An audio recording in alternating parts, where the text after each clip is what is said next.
super fast, and super fun. Head-to-head racing here in the Alps with the 100% dual slalom Innsbruck. At round 1 of the Crankworx World Tour, Via Verbeek crushed it. The Canadian took the win in Rotorua and is coming to Austria carrying the lead in the race for Queen of Crankworx. In the men's field, Kiwi Keegan Wright and Canadian Bas van Steenbergen are both in the house and are looking to fend off a field packed with absolute pinners. Stop number 2 of the Crankworx Dual Slalom World Championship, the 100% Dual Slalom Innsbruck, is coming at you, live from Innsbruck, Austria. We are here in beautiful Innsbruck, Austria for round 2 of the Crankworx World Tour. Now, the skies are super blue, the weather's amazing, the track is short, but the times are super tight. Boys, what do you say we get this show on the road? I'd say that's a good idea, Michaela. I mean, what better day than today to kick off that second stop of the 2019 Crankworx World Tour? I mean, we're here, after all, in the middle of Innsbruck, Austria. You see a village there. There's a city alongside that. That's where we're all hanging out at the hotel at night. But today, it's time for action. It's time to kick off the broadcast for this event. And we're going to start out with an event we all love, the 100% Dual Slalom Rotorua. No, Innsbruck. We're in Innsbruck. We've done Rotorua. That was in the past. We've handed out the medals in Rotorua, and a lot of those guys are here again. The likes of Keegan Wright, who won, Bas van Steenbergen, but Mitch Ropolato, who we didn't see in Rotorua, he's come out and he's qualified second. Man, that's always exciting to see him here. We know that he's been following the World Cup Tour, but it's exciting to have him back. It's also exciting to have the man who won stop number 1 right there. You're looking at him on screen, Keegan Wright, Andrew. Yeah, absolutely. Came out swinging in his hometown, home country of New Zealand. Keegan Wright, he would take down Bas van Steenbergen. He would take the win in slalom. We love slalom. It's almost the heritage of the sport. And if you're hanging out at home on your couch and you love slalom, well, hopefully you went on to crankworx.com to fill out your fantasy sheet. I know you did, Andrew. I did indeed. And it's getting a little bit easier to pick some of these teams, but I'm not complaining because look at some of the people I've got in the team there, Cam. Explain to me your strategy here, because I noticed you filled it with big names. I did. I mean, I filled it with Via Verbeek, who was there winning. Annika Bierten is one before. Adrian Long, he's qualified fastest. Mitch Ropolato, he's my danger man. Bas van Steenbergen, just to name a few. I've got a heavy hitter of a team. If we had to give a tip for building out your fantasy team, I'd say don't pick people who go against each other in the brackets. Now, Andrew, let's take this opportunity to catch up with somebody that you had on your fantasy team, Bas van Steenbergen. Oh, coming to you. Cool. Bas, great result in Rotorua. You took second in the slalom, but it wasn't without a huge crash. Take me through that. Yeah, I was just pushing really hard on that second lap, and I knew that it was going to be really close, so I was just giving it everything and clipped a pedal on one of the flags and went down pretty hard. I don't know. It happens, but hopefully better luck this round. Well, we're here in Innsbruck. You're sitting in second in the King of Crankworx. You've obviously got an overall title to think about in slalom.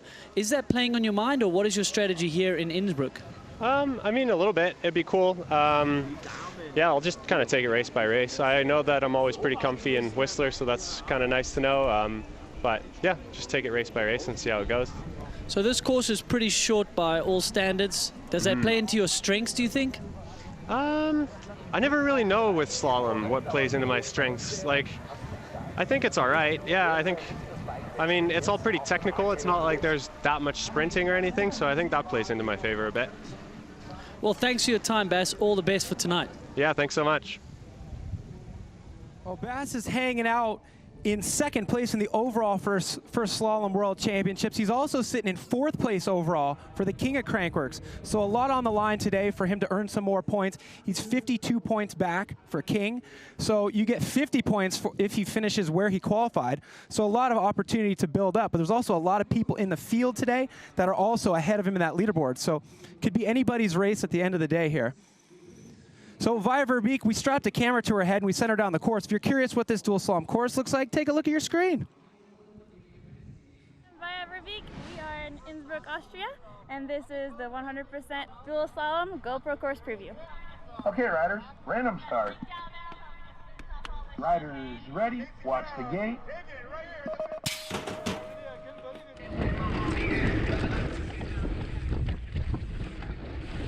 Gonna go 180.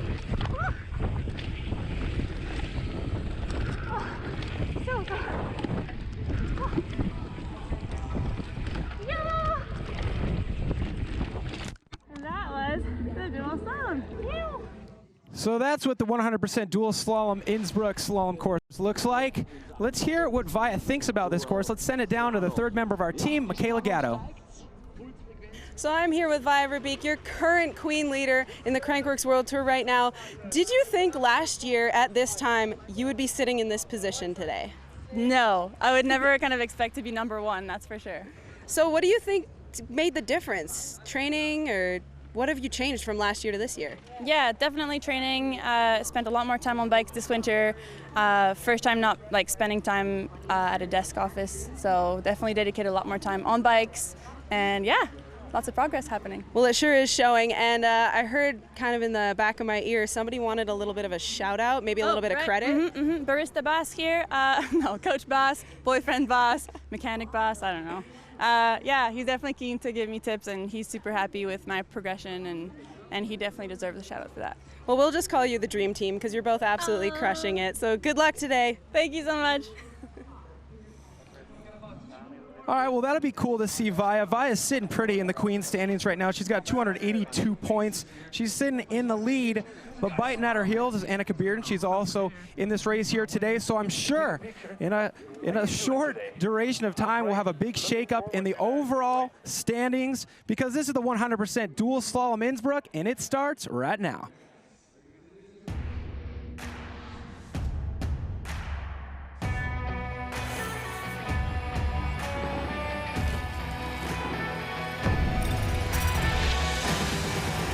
Thomas Lemoyne, 2 back-to-back gold medals here in Innsbruck.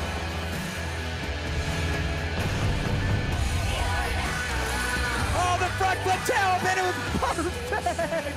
Nikolai Regatkin! Well, Jamie Gounet has this course figured out. Tracy Hanna going back-to-back years here in Innsbruck.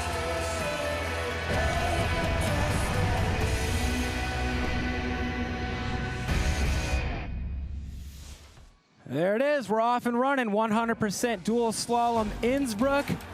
I'm your host, Cam McCall, alongside Andrew Neethling, and we're ready to get racing going. Here's a look at our racers today. Andrew, walk me through this bracket. Well, your #1 qualified sitting at the top here, Adrian Laurent, will go down those brackets. He's up against Eddie Masters. That'll be good. Bas van Steenbergen down there in the middle of the bracket. He qualified a little bit further down the pack. Then, down near the bottom, you're going to like that race, Billy Mecklem, who came out firing New Zealand in the speed and style. He goes against one of your favorites, Garrett, and then Mitch Ropolato down at the bottom. Let's not count him out. He's back in the mix here, qualifying in second. I mean, a lot of my favorites in here. Mitch Ropolato, Garrett Meacham, Billy Mecklem, and all the top riders from stop #1. We got a lot of them back here. And what a great day for it. Take a look. Low winds. Not going to hurt these guys. They're not getting too high off the ground on this dual slalom course. It's all about speed here. We'll be back tomorrow for speed and style. That's where we start calcing in trick scores and stuff. But right now, it's head-to-head racing. This is like the bicycle version of a gun duel here. And this man, always with his game face on, Adrian Laurent, going up against a guy who I would say you could say a lot of the opposite things about, Eddie Masters. This guy has a blast no matter what he's doing, doesn't he? Yeah, they might be the polar opposites of characters, how they kind of prepare for a race, but the things they have in similar is speed. Eddie Masters is really breaking out this year. Top 10s at World Cups, top 10s, even better at EWSs. Well, they're off. Eddie Masters in the bright green and blue. Adrian Laurent in that red with the lead right now, Andrew. But as you saw, there is, on a track this short, there's just no room for any error. And Eddie Masters pushing hard here to the flat turns. This is where he'll excel over someone like Adrian Laurent. Oh. We have heard the white course is faster than the black, so pay attention to that. We would expect someone like Eddie Masters, even though he qualified slower than Adrian, to potentially take the lead to the next round of this heat. So 0.69 separating these two riders. Advantage going to Eddie Masters, but like you said, the white side is rumored to be faster. We'll see if that's a trend we see to continue right now. But this is a big one for us. Looks like Keegan Wright on the left side of your screen. Don't get confused by that. And then on the right side of your screen, Stefano Dolfin from Italy. With Keegan Wright, the guy who won stop #1, he's got the lead in this World Championship Series. So big opportunity here for Stefano to knock out the current leader. Yeah, so #1 board from that win in Rotorua, but he qualified down in 9th position. Stefano in 8th. So these guys are very evenly matched. Stefano on that white lane, lagging a little bit behind, but this is where that lane starts to catch up. A couple different bike choices here, Andrew. Yeah, there you go, you have it. So we saw that white course win in our first heat. We see it win here again in our second heat. Advantage going to Stefano Dolfin. Keegan Wright on that hardtail. We'll have to get back up to the top of the course. The way dual slalom works here is if you get beat in your first run, you switch sides, and you got to beat your competitor by more than you were beat by. That's how you get through your bracket. We're in round of 16 right now. We'll boil it down to 8 to 4, and then finally, we'll start giving away some medals here. Cade Edwards on the right side of your screen from England. Matthew Sterling, the youngster from the USA, racing World Cups in the junior category this year, doing well for himself. He qualified 5th here today. Riders ready, watch the gate. Let's see what sort of start he can put in. Consistent start out of Matthew. Let's look for him. I mean, he could be one to watch. He might be the dark horse here that upsets some very big names. Cade Edwards, a man gifted on a bicycle, but no front brake there. This is going to be interesting how he gets through these flat turns. You can see him playing it pretty patient, and he will take the lead. 0.27 over Matthew. Like we said, that white course, definitely faster, especially down the bottom here. Well, Cade Edwards, that was interesting to point out there. You notice that he doesn't have a front brake. He's riding that hardtail. Definitely not going to be an advantage at the bottom, but up top, it's got to help out. It's more like a BMX track up there, but just classic rootsy slalom at the bottom. A couple flags in the ground, drift through that grass. Well, you hear us talking about king standings, queen standings. What is that all about? Take a look at this. So at all of these stops here on the Crankworx World Tour, we've got plenty different disciplines, all of which offer up valuable points.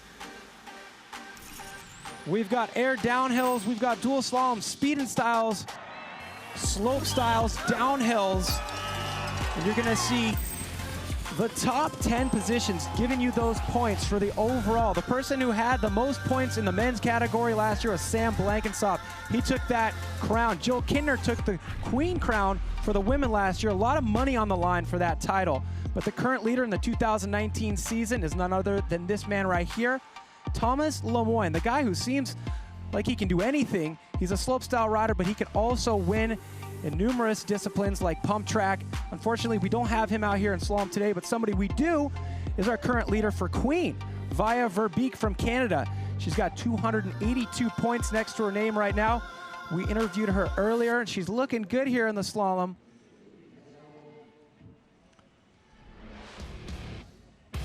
So current king leaderboard looks like this. We talked about him a minute ago. Thomas Lemoyne sitting up there in first with 230 points. Walk me through the rest, Andrew. Well, we've got Keegan Wright in the field here. He's looking pretty there, only 6 points back. Billy Meeklem's here as well, Bas van Steenberg, who we spoke to, and then Adrian Laurent, who qualified in Foster. So look for him to maybe make a jump up that leaderboard. Well, there he is, right side of your screen right now, Bas van Steenbergen. Now this is interesting because he almost won stop #1, had a crash. Well, he's going to go up against Germany's Benedikt Last. So Bas on that Foster lane, a little bit slower at the top, that white one, but it really catches up down the bottom here. Bas van Steenbergen coming off a 2nd place in Rotorua. He's going to look to do one better here today, but he's got to get through Benedikt Last first, and there's still a whole lot of riders in his way. Well, there we go. Again, the rider's left side, the one with the white flags, taking the cake in this heat. Bas van Steenbergen over Benedikt Last. First turn was... Here, you listen to them talking about the track. Let's listen in. Is your tire low? No, it was the front wheel. Going in the first turn. That's the best part about racing right there, is you say, oh man, looks like your back tire's missing some knobs, you know, get into the head a little bit. All right, so take a look at our brackets. The names that are illuminated in yellow, that means they have the advantage. Like we explained before, 2 runs in each heat. You get back up to the top, you got to beat the rider who beat you by more. Now we got Austin Warren on the left-hand side right now. Austin with a great showing at the first stop. He's got to go up against Austria's Hannes Slavik. Hannes will obviously have the crowd behind him here. Riders ready, watch the gate. Good start by Hannes, but Austin has been really proving his worth here on the Crankworx World Tour, coming into his own, getting podiums in pump track and other events. He's on flat pedals, so this is probably going to play into his favor down the bottom here on these flat turns. Yeah, keeping Hannes pretty honest on that slower lane. Honest. So Hannes Slavic does cross the finish line first, but this is the tightest gap we've seen so far. Bubba Warren was able to stay within 1/10 of a second there. That's going to help. We talked about Austin getting some good results already. The beginning of this season, he was second in dual slalom just a couple months ago in Rotorua. Second to Kyle Straight, who we don't have in the field today. Unfortunate to see that. I think he had some issues in qualifying. It's hard to make the cutout here. But you're looking at somebody who always makes the cut here for our broadcast finals. This is a former king of Crankworx, Thomas Slavic from the Czech Republic. No relation to Hannes Slavic. But Luka Komety out of the States on the right side of your screen. Thomas Slavic, huge crash at a street race before Rotorua. He came, but he was really battered and bruised. Has he healed up here? A little bit sluggish qualifying for him, but with such a short track, anything could have happened in qualifying. A little foot slip, a little bobble, and you would have been way back in the field. So Thomas Slavic looking strong here. Losing a bit of time as we expect to Luka. Almost losing control there at the finish line was Luka Komety. 0.97 back was the gap between Luka and Thomas Slavic. It's going to be interesting to see if we see the black side win a single heat today. I think by the looks of things, it's going to take some sort of bobble from the rider on the white side for black to take one. But that's the way she goes sometimes in dual slalom. That's why we give each rider, each heat, 2 runs.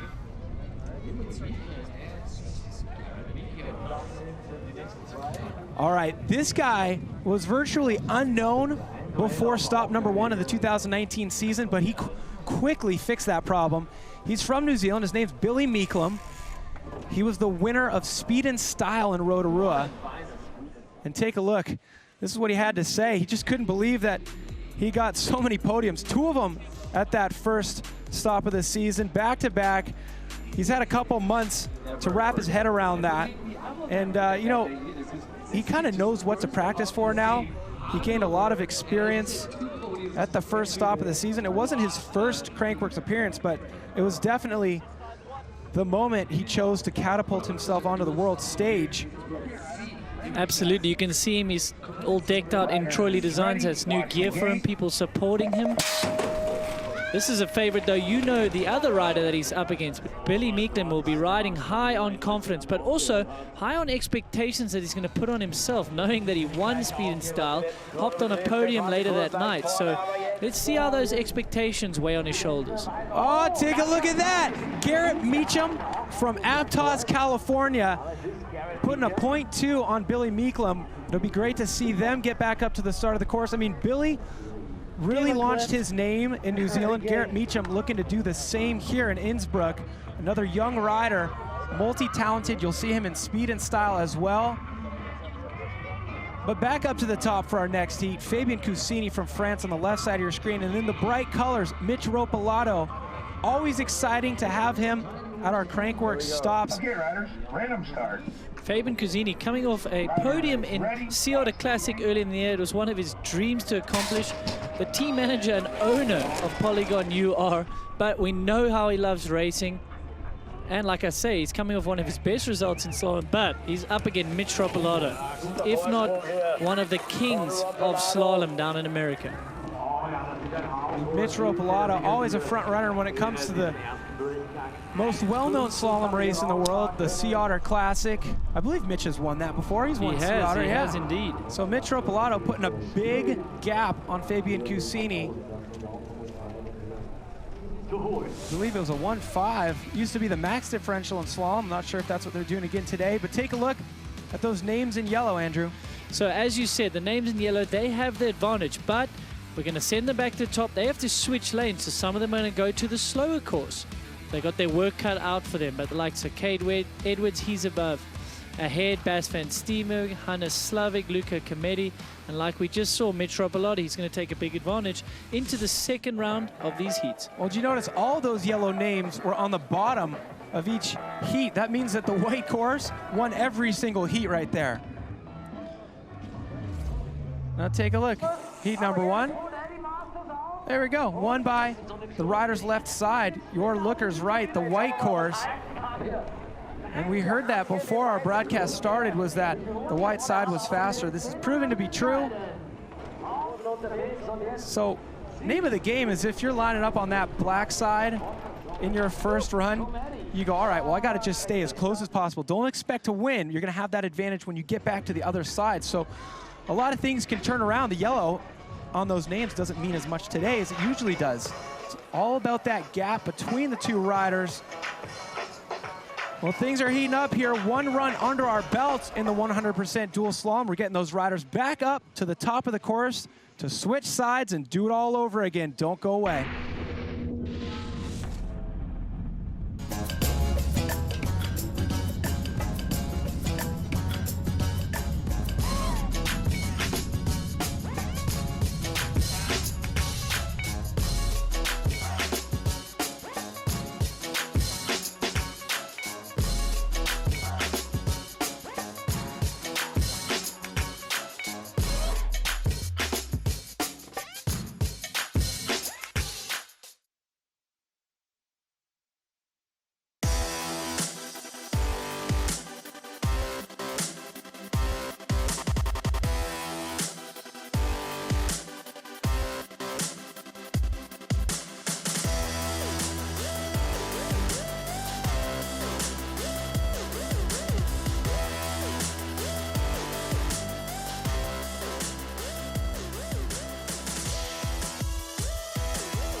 SRAM, the power of bicycles. Maxxis, the official tire of the Crankworx World Tour. Back in action here in Innsbruck. The 100% dual slalom Innsbruck is underway. We've had one group of riders rip down the hill. We're going to get them back up to the top, switch sides. But first, we're going to transition over to the women. For more on that, let's send it down to Michaela Gatto. So the Crankworx Dual Slalom World Championship standings here for the women today. We've got Via Verbeek sitting in first, Annika Beerten in second, and Tani Seagrave in third. Tani unfortunately is out due to shoulder surgery, so that gives that third place spot for someone else to gain some valuable points. Let's see if we can mix up the standings here today. Sounds like a plan, Michaela. Excited to get those girls to the top of the course and have them drop in. This is what the Dual Slalom World Championship standings looks like for the men. Barry Noble's in fourth there. Doesn't look like we have them in the field today, but how about those women? Who should we be watching for out here today when it comes to the women? Well, if you're looking at the overall queen title, you know that Via Verbeek is currently leading that. She's a big name to beat. She also won in Innsbruck But that woman right there, Keilani Hines, you can never count her out. 4th place in Rotorua just a couple months ago. Ready to go? Yeah. Okay, riders, random start. Riders ready. And there we go, hanging out, getting fresh in the lovely meadow. There's Annika Beerton. She qualified 2nd here today. She's obviously looking to improve. She's only a little bit 70 some odd points behind in the Queen overall. She got 2nd at Rotorua, but Keilani Hines, there she is. We talked about her a minute ago. Keilani Hines, always a name to be looking at. She's 5th in the Queen standings right now, 4th place in Rotorua. She won the Pump Truck Challenge, so I'm sure we're going to have plenty of good heats on our hand. Here's what the brackets look like, Andrew. Yeah, so Via Verbeek, she's on a collision course with Annika Beerton. Via, we're hearing, will have a bye. Ventila Hall is injured. Caroline Washam against Casey Brown. We know very well Casey Brown. Marine Cabarrou coming off some great World Cup results. Nice to see her out here. Daniela Beercroft, the former winner of slalom. It is going to be tough to call here with such a short course, Cam. Anything really can happen. So it's not only privy to how well you qualified, to how well you're actually going to end up in the results. Well, it's cool to see so many heavy hitters in this women's field. It wasn't rare in the past for us to have to catch up with the women's bracket at the round of 8 because we weren't filling full fields, but we got so many fast girls on hand here today. 2 of them are in the gate right now. Casey Brown on the right side of your screen. Random start. Going up against Caroline Washam. And here we go. Yeah, Caroline out of North Carolina. She is a certified coach as well as professional athlete, so it's nice to see she giving back to the sport, coaching athletes as well as here racing. Qualified in 8th position versus Casey Brown's 9th, so these girls are neck and neck in qualifying and on paper here. So that's what a neck and neck race looks like when you've got slightly lopsided courses here. A .68 gap between Casey Brown, who will win that heat, ahead of Caroline Washam. Take a look back here at our replay, Andrew. So a little sluggish start from Casey. Caroline was out the gate in a flash, and that's where you saw the advantage. But you can't get too deterred, though. When you're on the white, you know you're going to make up so much ground on the last straight. That's got to be a hard mental aspect here, knowing that these courses, they fluctuate on kind of advantage, but by the time you get to the finish line, that white one seems to always be faster. It's kind of a situation where you just got to focus on riding your own race. But that's key, Cam, because you've got to be so patient on the white course, because if someone's ahead of you and you push too hard and you go down, when you could have just been patient and made out the ground with the track helping you. All right, take a look at our next 2 competitors in the gate right now. Helen Valerie from France and Danielle Beecroft. Now, Andrew, do you remember her from Whistler? She won on her downhill bike. That's unheard of in dual slalom racing. And we caught up with her about that. She had this to say. She said she was telling herself she knows what to do. Just do what you've done all day. Have fun. She wasn't even nervous. And that was really the story in Whistler. She was riding a non-traditional bike for dual slalom on the downhill bike, but it was working. You know, so just set aside what everybody thinks is right. If it's the fastest bike on that day, it's the right bike. She took home top honors last August in Whistler. Looking to repeat here today, but she's going to have to get through this heat against ready. Watch the gate. Helen Valerie here. Here we go. So on that rider's left lane, that fast one, Daniela Beercroft, so not the downhill bike like she did in Whistler. This track, obviously she feels way quicker on a hardtail because it's more like a pump track at the top there with those man-made berms. And then this is where you might want a little bit of suspension, a little bit of traction, but she's making do with a hardtail. .86 is the gap between Danielle Beecroft and Helen Valerie. So once again, white side taking top honors. Get our next heat in the gate. Keilani Hines going up against Romana Labonkova from the Czech Republic. Now Keilani Hines 4th place. She made it to that bronze medal round in row-to-row. Wasn't able to win that medal. Okay, riders, random start. Looking to take home some hardware today.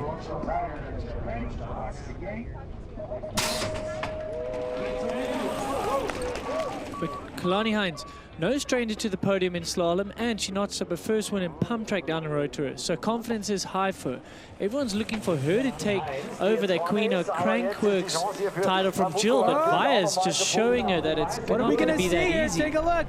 Are we going to finally see the black side win? We do. Kealani Hines proving it's not impossible to win on the black course. She put a .14. So here's what our bracket looks like now after we've dropped 4 heats. We had some buys in there. That's why there's some heats you don't remember seeing. Via Verbeek was able to walk right through into the next round because Valentina Hall unfortunately had an injury. Kealani Hines taking the advantage over Romana Labonkava. That's easy to say, Andrew. How about you say it now? No, thank you. Come on, say it. There we go. Anna Newkirk on the right side of your screen. Is this right? Lee Donovan. This is right. No way. The Blast from the veteran, past. former world champion of downhill back in, I'm not sure the exact year. I wanted to say someone was telling me it was maybe 95. But I saw in Leogang, they came over, they watched the Downhill World Cup, and now she's decided to just throw her name in the hat, get in the racing ring. Well, it's just like riding a bike, so you never know what could happen here. Lee Donovan, an absolute legend in the sport of mountain bike racing here. Let's see if she's got what it takes to advance out of this heat. Lee Donovan, a little bit of a mistake there. Might be a case of a 1.5 max differential. It is. Anna Newkirk from the USA. Going up against the legend. You don't really think if you're a rider in 2019, the last year of this decade, we call, I don't know, what do we call this, the teens? Well, I mean, speaking of that, Anna Newkirk is a teen. She's only a junior, coming for second in Leogang. I mean, I'm not going to tell you exactly how old Lee Donovan is, but you just she could easily be her mom, I would You just assume. referenced a big result that Lee Donovan had in '95. Yeah, she may not have been even born then. No, she definitely wasn't born. Steffi Marth on the left side of your screen, the German racer, going up against Paula Zibasa. Steffi Marth, definitely one of those riders going on all those crazy trips. You see a lot of photographs of, especially in Freeride Germany. One of those magazines you get if you speak English, just to look at the pictures. Here we go, they're off and running. Yeah, so great to see Steffi racing. She's been doing a lot of media trips as well as some of the media correspondents here at Crankworx. But out here on 2 wheels. Paula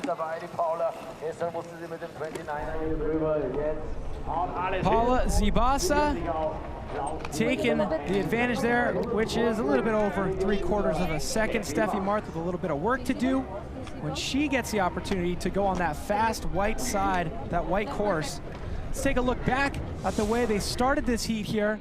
Break it down, Andrew Needling. Well, there you have it. Steffi with a great start there. But like we've said it, we're going to say it all day long. You just need to stay patient when you're on that white lane. Steffi Marth hard on the pedals. These two ladies are opting for dual suspension, so they'll be a little bit more sluggish in the jumps and these berms, but really good grip down the bottom.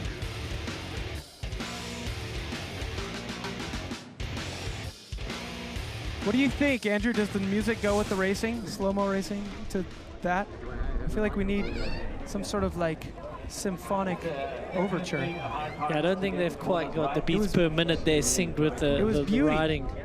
The way these riders put those wheels at the right spot in those berms, it's beautiful. All right, who do we got next here? Let's take a look at Well, again, it's the youth versus the experience. Tilda Bernard burst on the scene in Leger, winning pump track. Anneke Beerten, also a legend and veteran of our sport, former winner of slalom as well as Queen of Crankworx.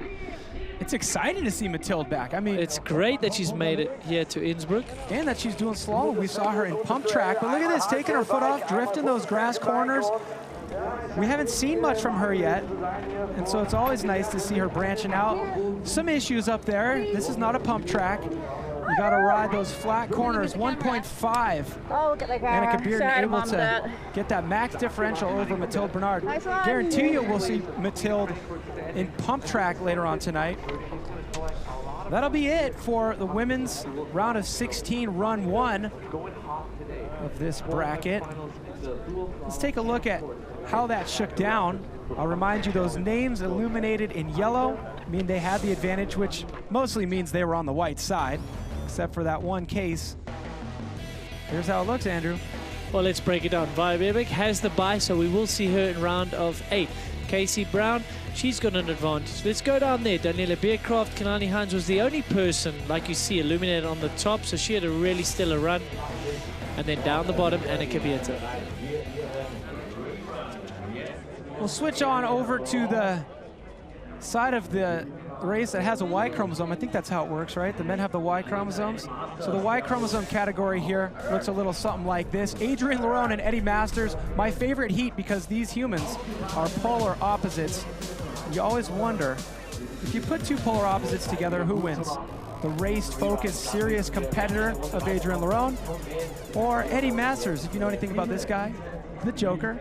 But this guy is fast on a bike. But he is no joke on track this year, man. He's really notching up result after result. And guys, this is where we're going to knock out some riders. This is where some guys are going home early, back to the showers, back to the drawing board. There's only one will advance from here on out. You go Adrienne Lerone on the right side of your screen wearing red. Eddie Masters, oh, ready to go. Eddie with the, yeah. What you got, Adrienne? Trying to psych out Adrienne, but Adrienne is having none of that. So Eddie Masters needed to put some pressure on Adrienne because Adrienne is out front and he's on the faster lane. So Eddie Masters got to throw caution to the wind here. No. Did you wow. see Eddie? It was enough though. He kept him honest down the bottom. We said he had to charge, and again. This is where it gets interesting during a dual slalom race when you have lopsided courses. It really comes down to the clock. What meets the eye may not be who's going to be transferring into that next bracket. So this is what happened if you're not familiar to this type of racing. Eddie Masters had the advantage from run number 1. Yeah, Adrienne Lerone crossed the finish line first, but Eddie beat him by more in the first run, therefore he advances. Eddie really pushing hard here to be able to make it out of this round. Take a look at his tires on the last couple corners. But I mean, testament to Eddie, being patient, knowing he's on the slower lane, he's just got to keep that wheel just right behind Adrienne. I don't think he was being patient. Look at this, he was pushing. Watch this back tire. But I mean, he knew just how to push it. It was this great. right-hander, this is what I'm talking about. Just on the pedals. Oh, it was this one. Yeah, keeping the pedal to the metal there. That was great technique. To be able to just like keep a motorbike, when you lose traction, just keep on the gas, because if you shut off, you're just gonna drift. So exactly, quite cool technique there from Eddie. That usually doesn't work on a bicycle because you don't have the gas. But I swear he was drifting and. Beautiful. So that's an upset. He takes out Adrienne Lerone, who's your number 1 heat. So in essence, Eddie Masters is your number 1 seed moving forward. Eddie Masters, the only time he's serious is once that gate drops. And man, did that work. Keegan Wright with some work to do here, but he's on the fast side. He's 0.35 behind Stefano Dolfin. And let's take a look at the current standings for King of Competition. Is the leader of the pack, but Keegan Wright only 6 points behind him. Basically, he just has to finish within, top 10. Well, yeah, if he goes through, he'll technically be your virtual leader of King of Crankworx before this event is even over. So that's why we're looking at that board. Thomas Lemoyne not in it, but Keegan Wright is. He's got some work cut out for him. Here we go. Keegan Wright getting good snap. So we know how strong he is. EW, racer, doing a bit of downhill. We know how good he is in pump track. But this is slalom. This is where he's got to focus his energy right now. Oh my word, is it going to be enough? Oh, here we go. Keegan Wright crosses the finish line first by 0.54. Let's do the math. Keegan Wright advances. I kind of like it when the courses are lopsided. It keeps it exciting. So Keegan Wright looking to catapult himself into the top of that King of Crankworx leaderboard, but it's not as cut and dry as we sometimes make it seem.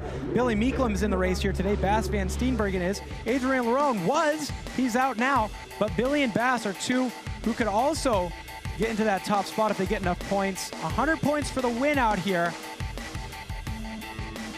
So a lot of riders within striking distance.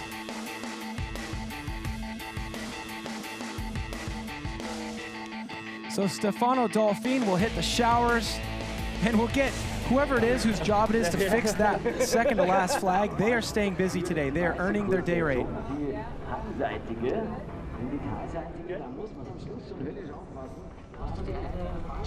All right, time to move our attention back to the top of the course. A couple youngsters here. Cade Edwards, he won run number 1, going up against the American Matthew Sterling. A couple young downhill racers here, both following the World Cup Tour, but they wouldn't miss Crankworx Innsbruck. Opportunity to ride for these fans and take home some prizes. Only one rider will make it into the next round. Who's it going to be? So the free racer get up of Cade Edwards gets none other than Matthew Sterling from USA. So Cade Edwards, this is good though. He wants to be ahead, being on that slower lane. It's where he needs to keep pushing though. Oh, little mistake from him, but did he lose too much time? Cade Edwards almost missing that last gate. We're gonna get our officials to decide what to do with that. Matthew Sterling says, oh cool, you missed a gate. Let's take a look back, because we have the ability to go slow-mo and tight. So Cade Edwards pushing very hard here, getting a little bit late on the left-hander, which made him late on the right. Oh, and here we go. Which obviously leads to being late on the next one. Pushing hard. Oh, he did not miss that. I'd say that was legal, but it didn't really matter because Cade Edwards was too far back anyway. That was way too funny. That was real funny. But it is a chain reaction, isn't it, Andrew? You talk about him being late on that corner. That means you're going to be late on the next and late on the next. Tough to recover when you figure it's about 16 seconds from top to bottom. There's not a lot of room for error here. Bass Van Steenbergen, one run, number 1 by 0.8. Benedict last with some work to do here, but he's got the fast side. Remember that number, 0.8. A second for Bass, stop number 1 of the 2019 season. He wants that world championship. He also wants that crown. Riders ready, watch the gate.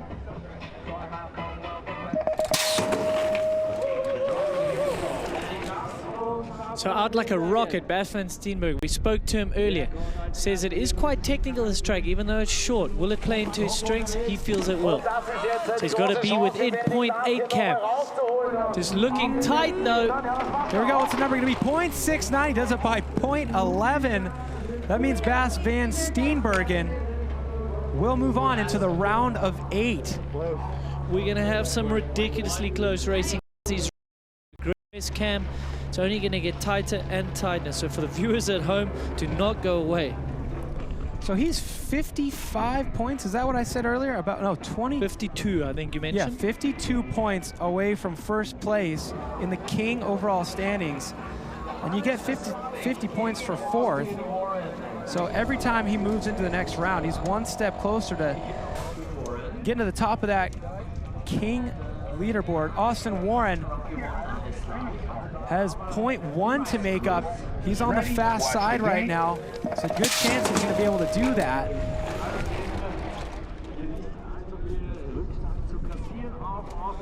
So Austin Warren up against Hannes Slavik. As you see, Austin Warren on the white lane, Hannes on the black lane. And Austin knows exactly what he needs to do. He just needs to be ahead. Well, Austin Bubba Warren will move into the round of 8. Hannes Slavik is done for the day unless he's coming back for pump track. I'd recommend that to you at home too if you're hanging out, enjoying the racing here at Crankworx Innsbruck. We got another event for you later on tonight. Tonight for us, I don't know where you're watching from in the world. You could be anywhere that has an internet connection. But make sure you don't miss the pump track later on tonight. But right now it's all about Luca Cometti going up against Thomas Slavik. Slavik with just under a second to make up. He's on the fast course. It is possible. Riders ready, watch the gate. Thomas Slavic, former World 4-Cross champion, previously from BMX. Thomas Slavic is one of the best riders out here, but we know he had a huge crash before Rotorua. Is he healthy yet? He's got to make a .97 though. That is a mammoth task here. Oh yeah. Nope, .73, not gonna do it. Luca Cometti knocks out Thomas Slavic. That's a big accomplishment there for Luca Cometti. Great to see. He's been on point. You hear him say there, I got to go up against Bugs. He'll meet up against Austin Warren in the round of 8. Two guys who ride together, they're both from Southern California. Definitely a mental game when you're riding on a track this lopsided. You're always seeing the other rider in your peripheral vision, trying to not let it affect you. So it'll be Austin Warren and Luca Cometti, just as you heard him mention there in that round of 8. So we're still yet to see Billy Meeklem against Garrett Mitchum. Garrett with the advantage. And then Fabian Cazzini against Mitch Robolato. Mitch Robolato with that advantage. Exactly as you said, even if you feel you're the faster rider, you know if you're on the one lane, you're probably going to be behind. That must be such a mind game. Well, Garrett Meacham was on the fast course. He put .2 on Billy Meeklem. This should be a fun one to call. Meeklem versus Meacham. I'm sure will confuse you plenty. But the up-and-comer that launched his name in Rotorua, that's Billy Meeklem. But the up-and-comer who's looking to launch his name today in Innsbruck, that's Garrett Meacham. He's on the left side of your screen from Aptos, California, looking to carry the torch. A lot of riders from that area. We saw Greg Watts earlier. We'll see him in Speed and Style. He's from this same area. But Billy Meeklem, man, in front of his home crowd down there in New Zealand, he really got the crowd going. It was amazing to see. We know he's going to be at every Crankworx stop, hopefully for the next few years, by the looks of things. Here they go. And he's opted for his Speed and Style bike. You can see him. He's only got one brake, like we saw with Cade Edwards. So it's not going to factor too much at the top. But here into these flat turns at the bottom might be interesting. You really don't want to grab too much back brake and slide the back wheel up. All right, what was that advantage again? Here we go. Billy Meeklem crossing the finish line first by .75. I think Billy's going to do it. There you have it. Does it by a little bit over a half second once you've added up the times from both runs. So Garrett Meacham will be done for today, but you know you'll see him back for Speed and Style for another chance to launch his name. Did you advance? Yeah, I think so. Yeah. Let's take a look back at the start. So Billy, good start there. Knew you had to do it. He's going into that first berm, which is a bit wider, so you know you're going to come out of that a little bit behind. Great visuals we have here in Innsbruck. Awesome slow motion of these boys. Technique on the bike here into those berm turns, but then it's polar opposite technique. When you come down to these flat turns, Cams, it's really about getting the weight over the edge of the tire. So you've got to get those hips as far over the edge of the tire as you can. The hips, I mean. Well, good riding there for Billy Meeklem. He's the guy everybody was talking about in Rotorua. But Michaela's ready to talk to him now. Let's send it down to her. Okay, so we know that you had 2 podiums in Rotorua. Coming into today, is there a pressure that you're feeling now? No, I'm just having fun on the bike, and it's just another race, and it's epic out there. It's a fast course. Would you say that's your main mental strategy going into competition, is just have fun? Oh, for sure. It's like the only way to do it. And I'm going to ask you a hard question now. Do you think you have what it takes to win today? I hope so. I'm definitely going to try to get some points for the overall. Well, I know you're a humble guy, and you did it once, so I think you can do it again. Good luck. Cheers, Michaela. Thank you, Michaela. Billy Meeklem currently sitting 3rd in the King of Crankworx overall standings. He's got 195 points. A lot more up for grabs here today. Mitch Robolato back in the start gate against Fabian Cazzini. I think that graphic said a 1.5 max differential there. Okay, riders, random start. So some room to work with here for Mitch Robolato. Riders ready, watch the gate. So Mitch, he knows he's just got to keep it consistent and tidy. He's got 1.5 to play with here. So on the slow lane, This is where he needs to be careful in these flat turns. Oh, but this is where he's so good. He's so good. good. Those I mean, he turns. crossed the finish line first on the slow course, for crying out loud. That Adds to shows that. you. I mean, how good is it to have him back at Crankworx? He's the guy who I swear he needs to come to every single one of these and make a run for King. He's got the full package. And he's moving in to the next round. Speaking about that next round, let's take a look at our brackets and see who we're gonna have pitted against each other moving into this round of 8. So I was surprised Eddie Masters with the upset over #1 qualifier Adrian Laurent. He's up against Keegan Wright. Matthew Sterling qualifying 5th, so he's got a good chance, but up against Bas van Steenbergen. Austin Warren against Luca Cometti. And let's not forget Mitch Ropolato on fire there at the bottom against Billy Micklip. There you have it. The stage is set for the men's category, round of 8. But we got a whole lot more action. Women's round of 8 coming up after the break. Don't go away.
Has always been racing Americana.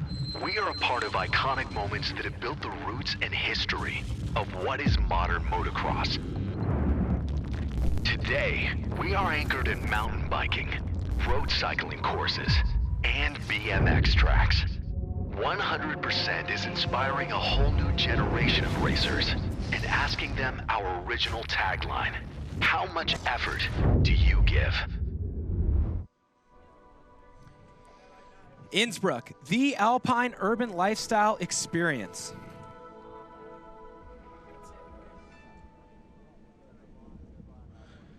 Crankworx Innsbruck, brought to you by Tyrrell, home of professional sports.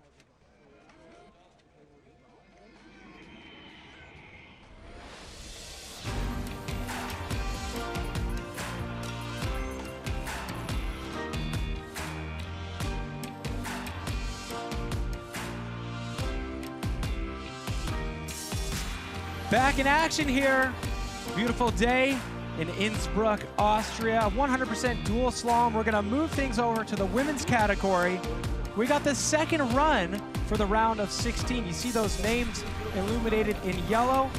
Most of them getting that advantage on the white side, but the first time we saw Keelani Hines get the advantage on the black side there. But right now, it's all about Casey Brown. She has the advantage going into this second run against Caroline Washam. A .68 is the amount of that differential. Caroline Washam on the fast side. Can she beat .68? These two ladies very evenly matched in qualification, ranked 8th and 9th. But that doesn't matter anymore. Casey Brown with the advantage here on the slow lane. Oh, Casey Brown! Looked like she was hopping to avoid missing a gate there. Yeah, a little bit late, something we saw to Kate Edwards. Oh, she's lost way too much time there. Oh, man. Well, Caroline Washam will knock out a big name here, Casey Brown. We're going to try to bring up a replay for y'all about that. Let's just run the whole replay and see what happened to Casey Brown in the middle of the course there. I think it was the first gate once you get into the grass turns. She was looking good to start out. She had a pretty healthy advantage. I believe the issue happened right as she was exiting this built-out BMX style of the course into these grass turns.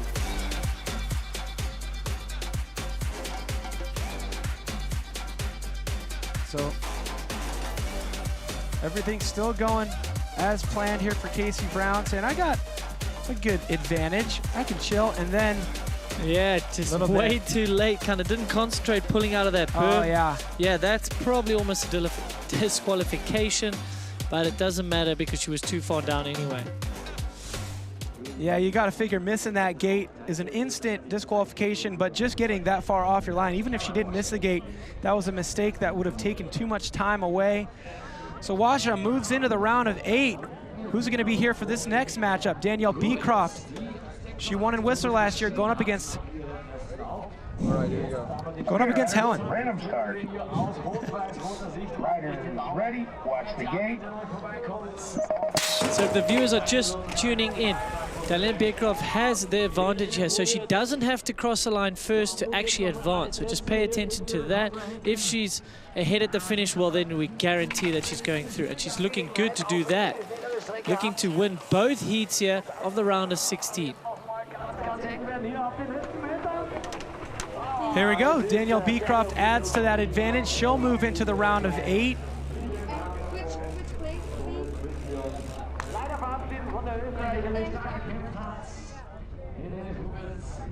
And back up to the top. Romana Labankova, she's behind by 0.14, behind Keelani Hines from the USA. Keelani, definitely a front runner. Anytime we're talking 100% dual slalom. 4 podium finishes in last season. Looking to keep tallying them up here in 2019. A lot of those coming from pump track. She's looking to get on the podium here in dual slalom. And the only rider to win from that slower black lane in all of these heats, men and women. Great race from her. Just needs to play it safe here. She will advance. She keeps it on 2 wheels. There we go. Romana Labankova heading home. Keelani Hines moving into the round of 8. Now this next heat, it's going to be fun to see what happens. If you remember, we had Lee Donovan going up against Anna Newkirk. Lee Donovan with an issue, but basically it's just amazing to see Lee Donovan here race, and she's going to have 0.15 to make up, but she is on the fast course.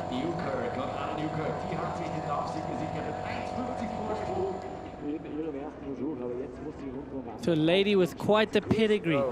She's in the BMX Hall of Fame as well as the mountain bike Hall of Fame. She's got 39 UCI podiums against someone that's just starting out their UCI career, Anna Newkirk. A lot of people probably don't remember Norba, Andrew, but she was a 9-time national champion. Yeah, unbelievable pedigree, great CV. It's awesome to see her come out. She's just here. She's on a family holiday. I've seen Stig. I've seen their daughter. They're having a good time over here in Europe. At least I got you on one, even though you advanced. Great job. And she's always having a good time. You can hear if Lee Donovan's in a race. That I always remember. In a country. Yeah, in a country. Good point. Oh, Lee Donovan's made it to Europe, I see. Well, great having her out. Unfortunately, she's not going to make it into the next round, but listen to her. No, that's awesome. I mean, hopefully that's going to give some motivation to Anna Newkirk. She's taken out a true legend of the sport, and she's only just starting her career in mountain biking. Paula Zibasa, she won run number 1, 0.76 ahead of Steffi Marth. Latvia versus Germany in this one. Steffi Marth with her work cut out for her. 3/4 of a second. She's on the fast course though. Okay, riders, random start. Riders ready, watch the gate. So both ladies on similar bike setups, opting for their more enduro trail dual suspension. It's going to be a little sluggish up top, but man, is it going to be good on those bottom corners. Watch this suspension track. Oh, exactly that, Cam. But a mistake there from Paula. It's not going to be enough. Think about it, 0.76 is the difference. There we go. Max differential there means that Steffi Marth will get her 0.76 that she needed, and she will advance into the round of 8. Now, we were just talking about how nice these full suspension bikes are going to be when you get into those flat corners, and I believe I jinxed her because right after I said that, she lost traction here. We're going to take a look back at the replay. I should have just kept my mouth shut. But look at these bikes work. Come on. Nothing better than full suspension, bouncing, bounce, yeah, stick, just a little bit stick. too early on the pedals there, and she actually out of unweighted and lost the traction there, Cab. So just too early on the pedals for her. Well, we've been doing this Crankworx thing for quite some time right now. There's a lot of history. Sometimes we like to kind of just tap into the nostalgia. Take a look at this. In 2008, we had dual slalom. It kind of went on hiatus for a long time, but a name we have in our field here today, Annika Bearden, she was a champion. She won dual slalom in 2008 at Crankworx Whistler. It's great to have dual slalom back, and it's great to have Annika Bearden still here. No slowing down for this racer. She moved to California to just be in the nice sunny weather to train, practice. It's paying off, but she's got to go up against Mathilde Bernard. Now, Mathilde, coming from that BMX background, these flat turns got to her in run number 1. She's got to beat that max differential of 1.5. Yeah, another heat with youth versus experience there, Cam. Annika Bearden, she's been through it all. Downhill, 4-cross, EWS, and she's back to Crankworx, focusing all her energy on our series. Mathilde Bernard, she's gaining her own experience, busting onto the scene with a win in pump track in Leger last year. Great to see out in slalom. It's not going to be enough from what we can see. No, Annika Bearden will advance. She's not going to get that 1.5, but she's going to get a lot of great experience being alongside Annika Bearden here in a slalom race. So we referenced how long Annika Bearden has been doing this, and all that experience pays off. Break down just the finesse and the precision of her riding, Andrew. I mean, as she came on screen, you can see great manual and even managed to hop into the downslope there. Look where her eyes are, Cam. She is heavily focused on the next obstacle, so looking far enough ahead. It's really going to help her set up for every obstacle before she gets there. Yeah, you can see elbows nice and high, wide. Look where those eyes are. They're looking at the next turn. They're not looking down at the wheel at all.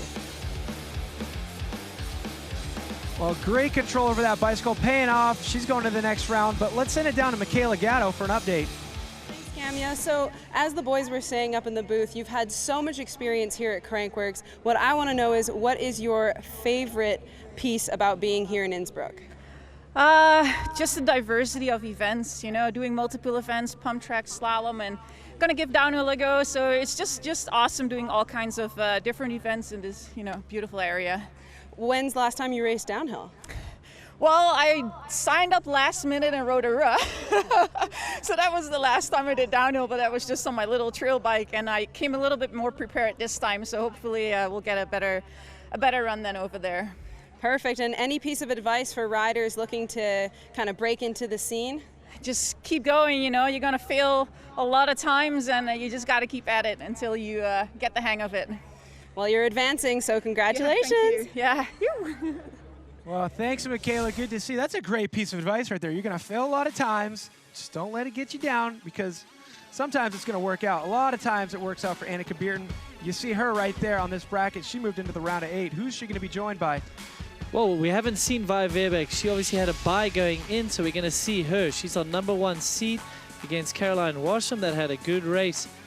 Daniela Beercroft down there, Kalani Hines. Steffi Mott will go up against Annika Bierten, who's our second place qualifier. Well, you heard our second place qualifier talking about how she's enjoying being in this beautiful city. Where exactly are we? Let's zoom out all the way into space so we can zoom all the way back in to Innsbruck, Austria. A really unique spot. I'm looking over my shoulder right now at a city, and I'm also looking at these massive alpine peaks. These are two things you see a lot of in Europe, but you don't often see them in such close proximity to each other. It's a city in the Alpine Mountains. A lot of mountain biking going on here, and for the third year in a row, we bring Crankworx. We love it. This is what the men's bracket looks like. Eddie Masters, he knocked Adrian Laron out, meaning he'll be going up against Keegan Wright, moving things right along into the round of 8 here. There you have it. Eddie Masters always having fun on and off the bike. But man, don't let that fool you, because when this gate drops, he's all business. Well, it's great to see Eddie Masters make it into the round of 8 here, but he's going to have to get past Keegan Wright if he wants to get into the round of 4. Keegan Wright on fire these days. Second in the King overall standings. First in the Slalom World Championship standings for 2019, and they're off. So Eddie Masters, on paper, should not even be in this heat. Taking the #1 qualifier, Adrian Long. And you can see how hard he's pushing. He knows he's got to give it all, even on the slow lane. So Eddie Masters, no! That's a mistake. That's going to cost him some time here, Cam. Yes. The phrase loose is fast doesn't really apply to a 16-second long dual slalom course. Keegan Wright taking the advantage. Eddie Masters pushing very, very hard. We'll get them back up to the start. It's not over for Eddie Masters. Let's look back to what happened here. He definitely lost some time, Andrew. Yeah, so a little bit late on that right-hander, and there you see it. Just diving into that turn, but hadn't set up enough at all. You know what, that's kind of my favorite part about slalom, is when people lose control and then they get it, you know? It doesn't usually mean they're gonna move into the next round, but those slow-mo replays, my favorite part. That's why you ride. You ride to get out of control and save it. That's the whole point of mountain biking. Well, maybe for you, some people just ride to hopefully be in control. Oh, okay. Nah, I'm not into that. Here we go, Dual Slalom World Championship. This is what the standings look like at this given moment. Things are gonna change because we're gonna have a whole new leaderboard once we get the results from today. But Bas van Steenbergen, he's in second in that World Championship hunt because he crashed in the final, the round of 2, at stop #1, going up against Keegan Wright. He wants to avenge that mistake here. He's got an opportunity to do so, but he's got to get through this round. It's not going to be easy. Going up against the youth of Massey Sterling. He's a junior racing for Pivot. And my word, he is fast. Keeping Bas honest here. Both these guys are neck and neck. Your 4th and 5th place qualifying respectively. Oh, yes! And again, there's another mistake on that black lane. And what these riders aren't thinking is that's the slow lane. You need to be patient. You need to say, you know what, I'm going to take a loss here, but I need to be consistent. These guys are pushing too hard on the black lane already. 0.93 because of that mistake will be that disadvantage for Matthew Sterling. Let's take a look. Here's my favorite part.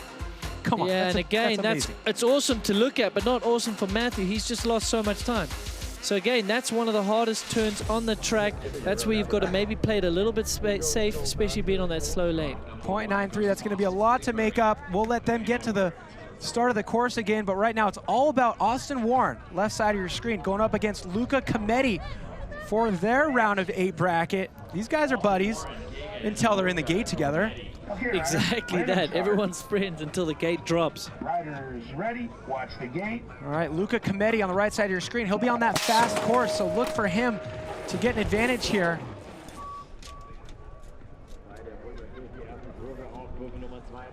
So Bubba Warren, he's on flat pedals. Can he use those to his advantage here on the black lane? We're coming up to the left turn. That's tricky. Clean through there. Good ride from Austin Warren. There we go, 0.58. Luca Cometti will have 0.58 to play with when they switch sides. And you hear him say right there, this is going to be a close one. I would agree, Luca. 0.58, you want a little bit more than that when you're going to throw Austin Warren into the fast lane. That'll be an interesting one. But that's true. You're talking about strategy, Andrew. You say just be consistent when you're on the black lane. So then when you're on the white lane, you kind of have a gauge of how much you need to make up. And that's when you really just go for broke.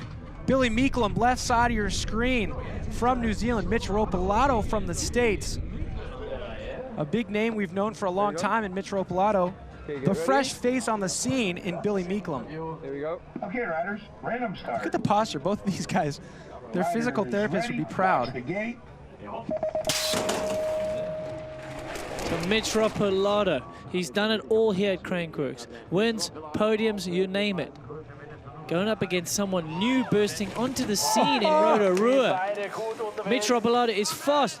Billy Meeklem, though, my word, keeping a little bit honest here. This just in, Mitch Ropolato is fast. Yeah. Sorry for stating the obvious. So, 0.88. Kind of playing into that strategy we were just discussing, Andrew, about make sure you don't miss any gates and you don't have any mistakes when you're on the black course, and just go for broke when you switch sides. Billy Meeklem will have to make up 0.88 in the round of 8. Can he do it? We'll find out. Look at all those names in yellow. Those are the ones that have the advantage here in the round of 8 of the 100% dual slalom Innsbruck.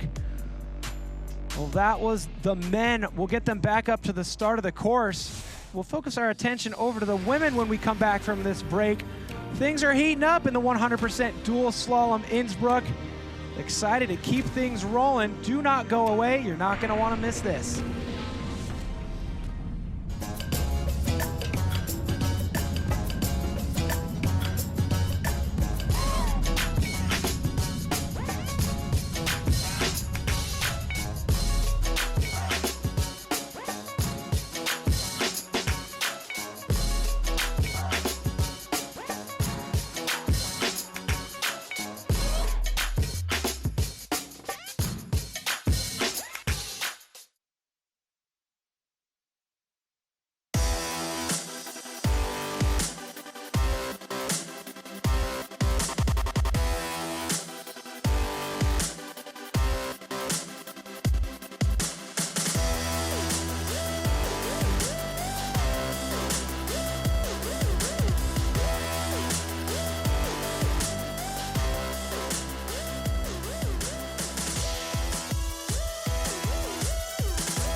Crankworx Innsbruck, presented by Raiffeisen Club.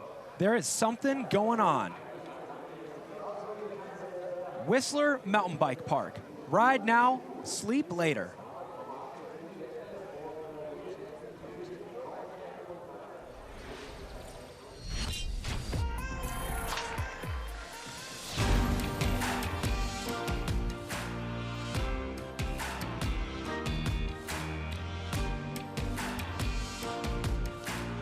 Moving things right along here in the 100% dual slalom Innsbruck. It's time to revisit the women's brackets here for the round of 8. Like we said, we haven't seen Via Verbeek, so it's great to see her #1 qualify. She is in the gate as we speak. We're continuing to heat things up here. We keep splitting the field in half. Right now it's a round of 8. We got Via Verbeek on the left side of your screen, Caroline Washam on the right side of your screen. This will be their first run of the round of 8. Here we go. Who will take the advantage? About to find out in about 16 short seconds. So one of the shortest courses you will see on the circuit, but that makes for exciting racing. And you can't afford to make a mistake. And as I say that, commentators curse. Jeez. I blame that on you. That is we straight do up not your want to see fault. that. That was pushing the front wheel straight over the top of the berm. Let's hope that Caroline is okay, because sometimes those crashes can be very nasty. So Via will take that 1.5 max differential, but of course she's hoping that Caroline is all good. She appears to be up. Let's rewind the tape and take a look at that crash. Not because we're sick and twisted, but because we want to break down what happened and make sure it doesn't happen to anybody else. Take a look at that So front coming, tire. you can just see she's run the front wheel way too high in that berm. So hasn't braked enough, hasn't set up wide enough coming into this turn. And with that speed and momentum, it just pushes the wheel up to the top.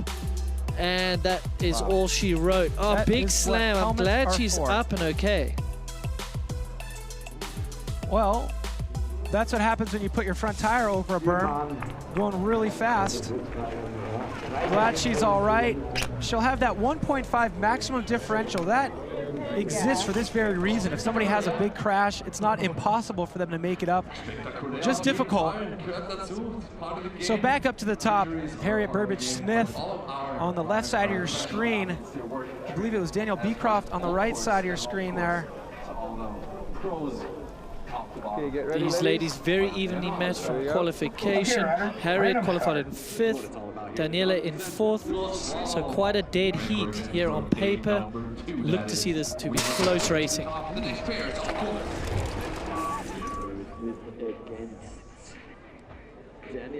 So Daniel clean to that inside berm, and we saw Caroline have some issues.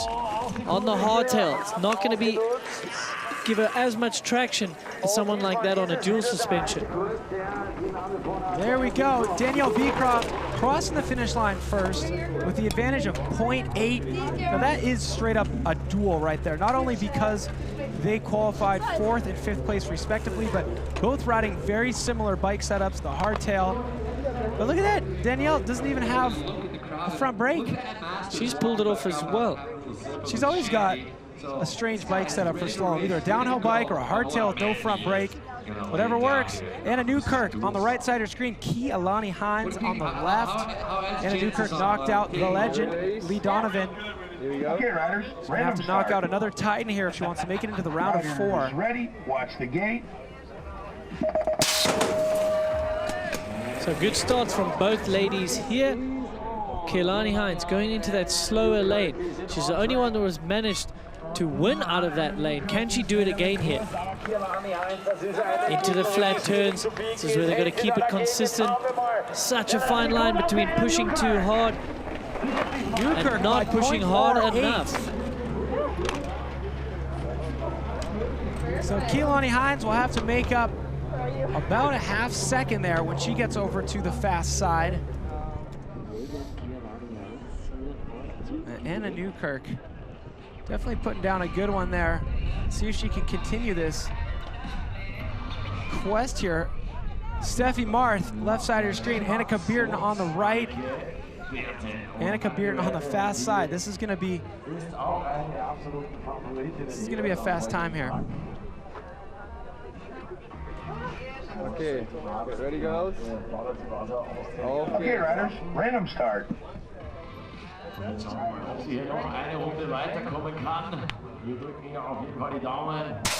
So long wait for those ladies in the gate. Clean for both of them. Annika Beerten with a wealth of experience. I feel like she's been racing almost as long as she can walk, let alone ride a bicycle. Steffi Mott losing a bit of ground here on that slow lane. Let's see, what's the advantage going to be? A full 1.5 for Annika Beerten. So So Steffi Marth will have to make up the maximum differential moving forward. Well, who's been strong so far in this round of 8? Let's take a look at our bracket. Remember, those names in yellow are the ones who had the advantage. Via with the advantage over Washam. Beecroft ahead of Burbage Smith. Newkirk ahead of Kealani Hines. Annika Bearden putting the 1-5 there on Steffi Marth. So as we continue to move through these brackets in the 100% dual slalom Innsbruck, we can't forget that this is just the first of 2 broadcasts we have today. Day number 1 of broadcasted competition for stop number 2 of the Crankworx World Tour 2019. We got the RockShox Innsbruck Pump Track Challenge coming up tonight. 8 o'clock is when we're going to be doing it here. If you're in the States on the West Coast, well, just calibrate. Get your iPhone out. Go into your world clock. Don't miss it just because you didn't calibrate the time zone difference. You got to figure that out. Come on. So back to the men, round of 8. Leaderboard looks like that. Who do we have in the gate? All right, so we got Eddie Masters, it looks like, going up against Keegan Wright. But let's remind ourselves what run number 1 looked like. It was eventful. Eddie Masters losing traction, holding on to it. Yeah, making a big mistake. And here we see, let's have a look. Yeah, So, don't think the judges are going to like that. So there's 2 different ways to get a maximum differential penalty. Either you finish 1.5 back or you miss a gate. Doesn't mean you're disqualified. You just have to make up that maximum differential of 1.5 seconds. So a lot of work for Eddie Masters, but he is on the fast course, but he is up against Keegan Wright. Yeah, he needs to basically force a mistake from Keegan Wright. Even though Keegan's on the slower lane, he knows it's not slow by 1.5 seconds. So look for Eddie Masters to push very hard here. We might get some shots for our highlight reel. Yeah, exactly. Eddie Masters not scared of pushing, we know that. Exciting on and off the bike. Come on. Eddie Masters is off to a flyer here. Pushing hard. Keegan Wright knows. Across the finish line with a huge lead, but will it be enough? Oh, not enough. Oh, you almost hit it. Nice. That's pretty close if you consider he had to make up 1.5. He did 1.2. Fuck, I got sketchy at the end, man. You should see it. Wow. That's unfortunate because he only had a 0.8 disadvantage coming in here if he hadn't missed that gate. Wow, he would have done it. He would have done it if he didn't miss that gate. But yeah, I'm looking forward to watching this whole run in slow motion just to see what it looks like when Eddie Masters is pushing that hard, trying to upset a 1.5. Eddie Masters on his enduro bike. Keegan Wright here on his hardtail. This is where Eddie, when he gets it right, is really quick in these flat turns. A little bit more traction. You can see him hard on the gas there. I mean, Keegan almost. That would have been a tough pill to swallow right there if he got knocked out because Eddie made up that 1.5. That is a blink of an eye. We're talking about micro durations of time here separating these riders. Such a short course. If you make one tiny mistake, that could end your day. That's what happened to Bas van Steenbergen in stop number 1. That's why he got 2nd place and not 1st place. But he's looking good right now. He put 0.93 onto Matthew Sterling, but Matthew Sterling's on the fast side. Watch the gate.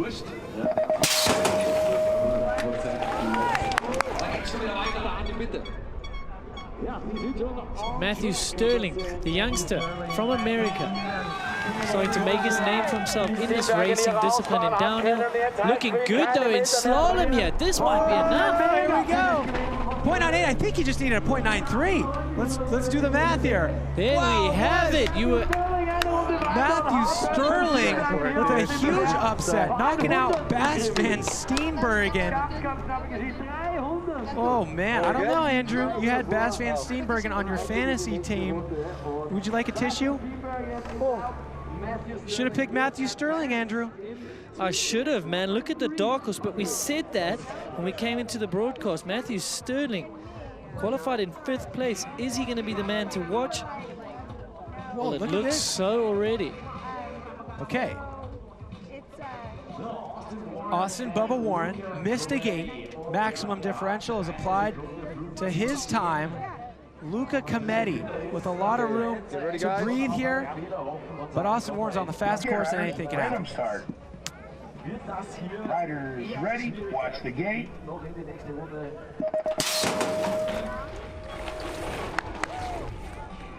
Okay. So Austin Warren got his work cut out for him. Can he do something similar to what Eddie tried to do here? This is where he's got to get going though.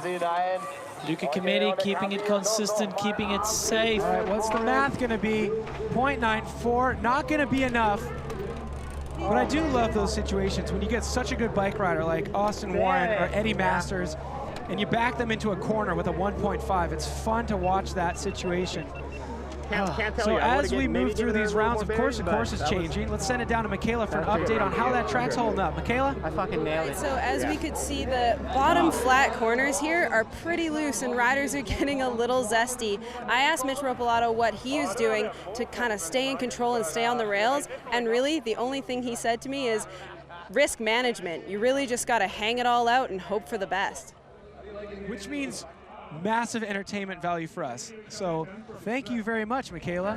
And thank you, course designers, for putting in those raw, rugged, classic slalom turns at the bottom.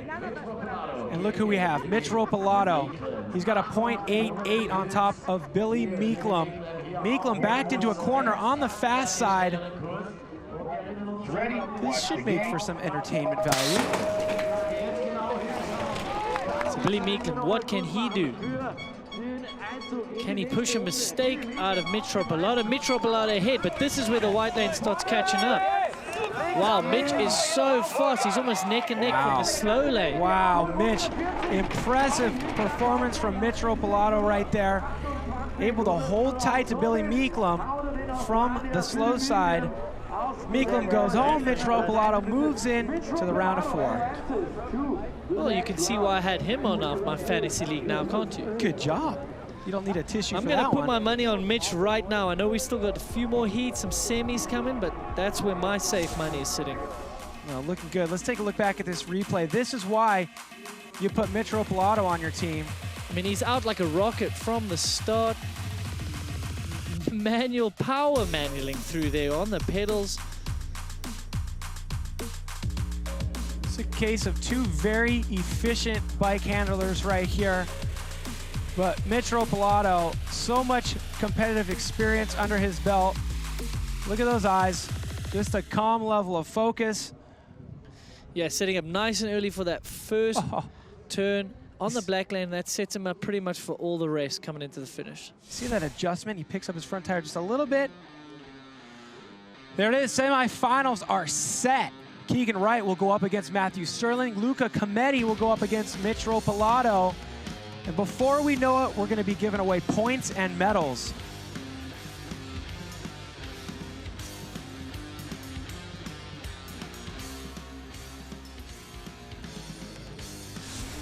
So that brings us to the women's category. Of course, Lee Donovan is up there cracking jokes.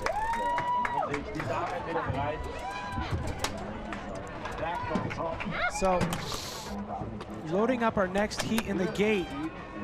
But when asked what it takes to race well, Via Verbeek had this to say. When I ride well, it's like I hit the marks, all of them. It's like you land at the perfect spot, you pump for the perfect amount of time, you pedal strong, you shift at the right spot, you don't do an extra braking point. Most of the time I do an extra braking point and I'm like, I really hope I'm not gonna regret this one. Well, that's cool to get inside that helmet. We're gonna find out right now if she's in that flow state she's talking about, if everything's hitting its marks here. And if you wanna peak and hit your marks, it's times like this right now. Via Verbeek definitely can't afford a mistake here because you don't wanna have a 1.5 over your competitor, be in the fast side and lose. So these are those moments that are sometimes just as high pressure as when you're from behind. Absolutely. Riding safe is not always the way to do it. because your subconscious doesn't take over because you just start overthinking things. So she's got a big advantage to play with here. Should be enough. There you have it. Well, good to go for Via Verbeek here. Seems like she's having one of those days she was referencing in that interview. Caroline Washam will head home.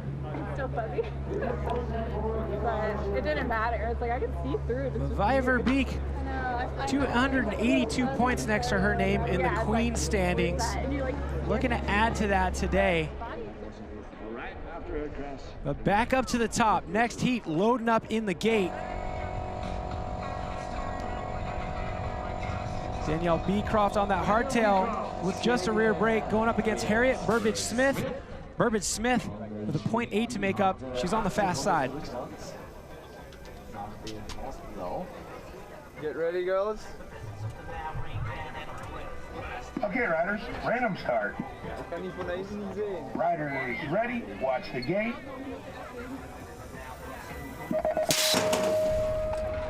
And there's that start.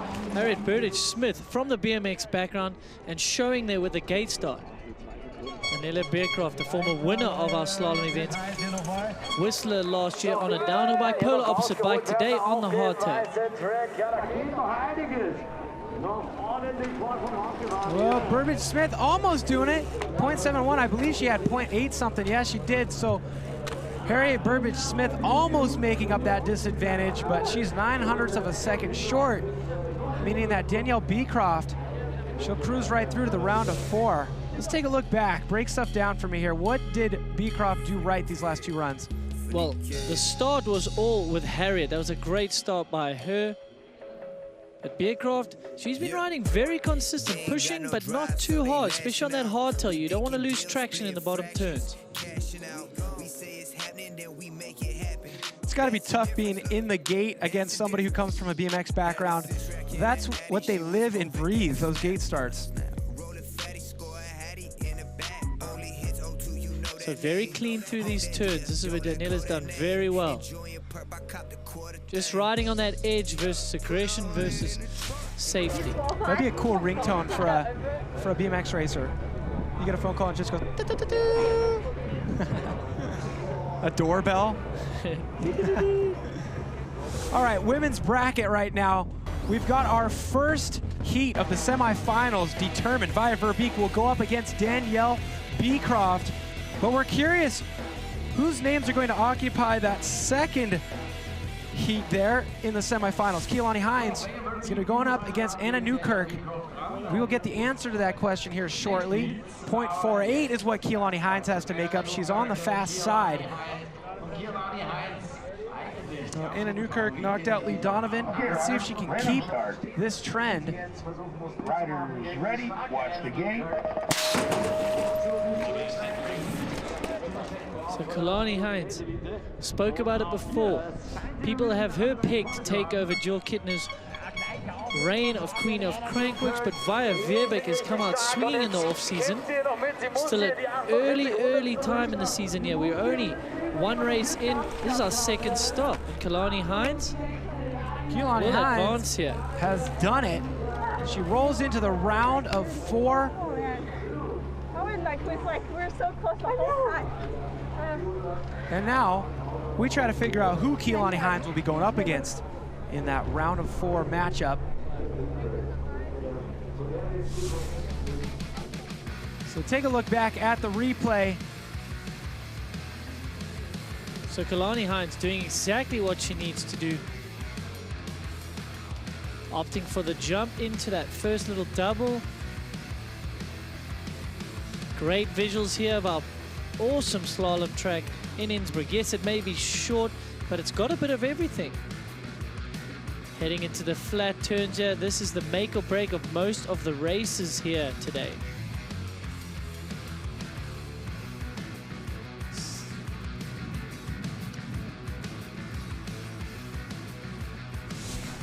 Okay, so I just saw you go down the first run without the advantage. Yeah. What do you tell yourself going up for the second round? Well, I think here we all know that the white side's a lot faster, so I knew if at least it was like under like 0.5, I could maybe do it. So I was just trying to be like confident and ride a smooth lap. Well, I heard a big sigh of relief when you advanced onto the next round. It's been a pretty big day for you today. How are you feeling energy-wise? I'm feeling good right now, but I know it's gonna hit me eventually. I've been up like, I got up super early, so I'm like, I had the jitters of racing, and then now we're doing it, so I just gotta like keep it calm so I can last. Maybe just a quick power nap, and then you'll be good to go for pump track tonight. Yep. Thanks, Michaela. Well, Keelani Hines, despite the difficulties in traveling across time zone barriers, she's doing well for herself. Third place qualifying. She's solidified her spot in the top 4. See if she can get a medal today. But right now, who will join her in that top 4? Annika Beerten going up against Steffi Marth right now. Steffi Marth, 6-time national German champion versus Annika Beerten, absolute legend of the women's sport. She's done it all. She's come, she's seen, she's conquered. Got 1.08 to play with here, though, Cap. Was it 0.08, did you say? No, 1.0. 1.08. All right, so she's got some breathing room. Yeah, she'll cruise through the finish line right there. Finishing a 1/10 of a second ahead of Steffi Marth. She'll add that. And bingo. Talking about how it's such a long day. Dual slalom is exactly that. It's an all-day affair. I mean, we picked up these competitors at round of 16, but they had to qualify to get that top 32 and then do a round for 32, then 16, then 8. Now we find ourselves with the final 4. Via Verbeek is going to be going up against Danielle Beecroft. Keelani Hines will face Annika Beerten. Star-studded field out here for the women's top 4. This time we move things over to the men's field and see how things are shaking over there. We should have our heat loading up in the gate. There they are. Here we go. If you didn't believe me about this being the semifinals, there's that nice, pretty graphic about it. You're pretty close to getting a medal if you made it to this point. 4th place gets 50 points for the overall King and Queen title as well. We're gonna have Keegan Wright facing off against Matthew Sterling. Keegan Wright won the first stop of the Dual Slalom World Championship. The first stop of Crankworx 2019 in Rotorua. He obviously wants to remain undefeated in this discipline this season, but Matthew Sterling is looking strong, Andrew. That he is. Qualified in number 5 spot there. Keegan Wright in number 9, so it's actually a bit abnormal to see these two in the semi-final. You would expect to see Adrian Laurent and Bas van Steenbergen, but racing is racing, and here we go. Keegan Wright coming off a win in Rotorua at round 1. He wants to guarantee a medal here, but first he's got to get through Matthew Sterling, who is on fire here, heading into the flat turns. The power. Matthew Sterling across the line first by 1.02, over a second ahead of Keegan Wright. Keegan will absolutely have his work cut out for him when he gets the opportunity to drop in on that fast side. Wow, Cam, that is a good margin to have. These guys are pretty evenly matched, and he's got 1 second to play with. So, you got to ask yourself, where you gain speed, where you lose speed, what are you seeing here? We're obviously looking in slow-mo, but there you can see Matthew holding it low of that double. From what I saw at race speed was the commitment from Matthew. He's committed in those turns. He's hard on the pedals as soon as he gets... Wow, quick over that on-off as well. Those are those subtleties you don't pick up on until you watch this slow-mo replay.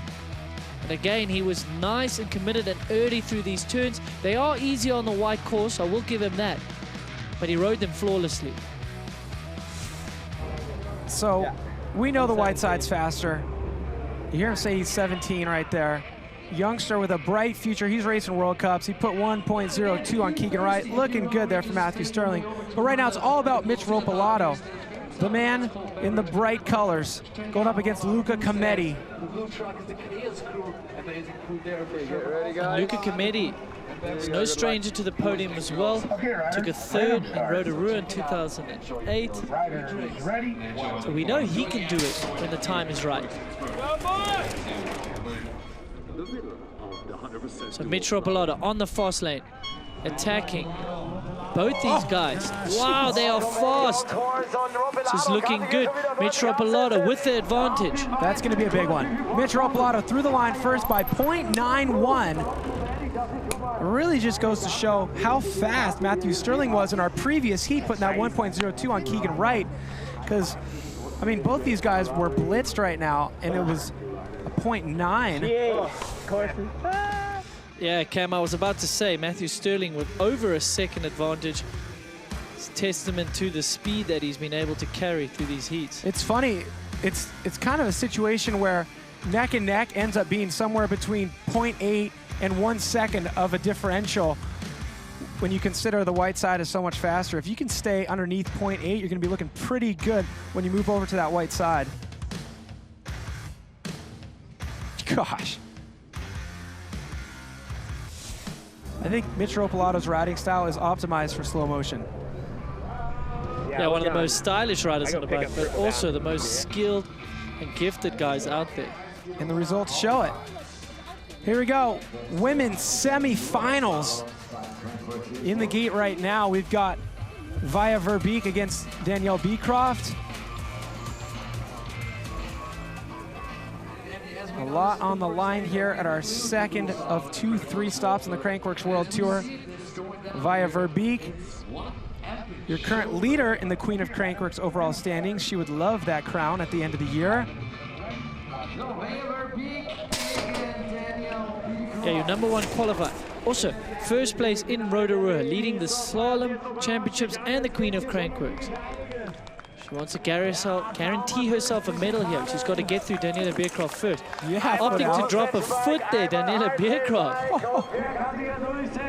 All right, Beecroft across the line first by an advantage of 0.4.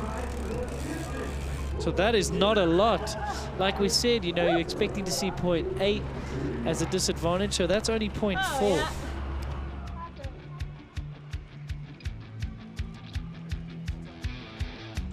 So take a look at the flat corners here. A couple different strategies. Via with her feet on the pedals, ready to accelerate as she reaches the apex. Look at the drift there. But Danielle Beecroft taking her foot off around those flat corners, which is nice for the actual bike handling aspect of things. But you got to get that foot back on and start pedaling. So back up to the top, Keilani Hines on the left side of your screen, Annika Bearden on the right side of your screen. One of them will move into the finals. Other will be headed to the bronze medal matchup. This is where we establish our differential here. Annika Bearden on the fast side. Ready? Watch the gate. Keilani Hines qualified in 3rd position, Annika Bearden 2nd. Very evenly matched, these two ladies. Keilani Hines gaining experience as she goes to more and more events. What can she do against Annika Bearden? Wow, Annika really jumped on the gas in that final straightaway. 0.39 will be the difference Keilani Hines will have to make up. So a lot closer between these ladies than some of our men's heats. This is going to be very close come round 2 in these heats.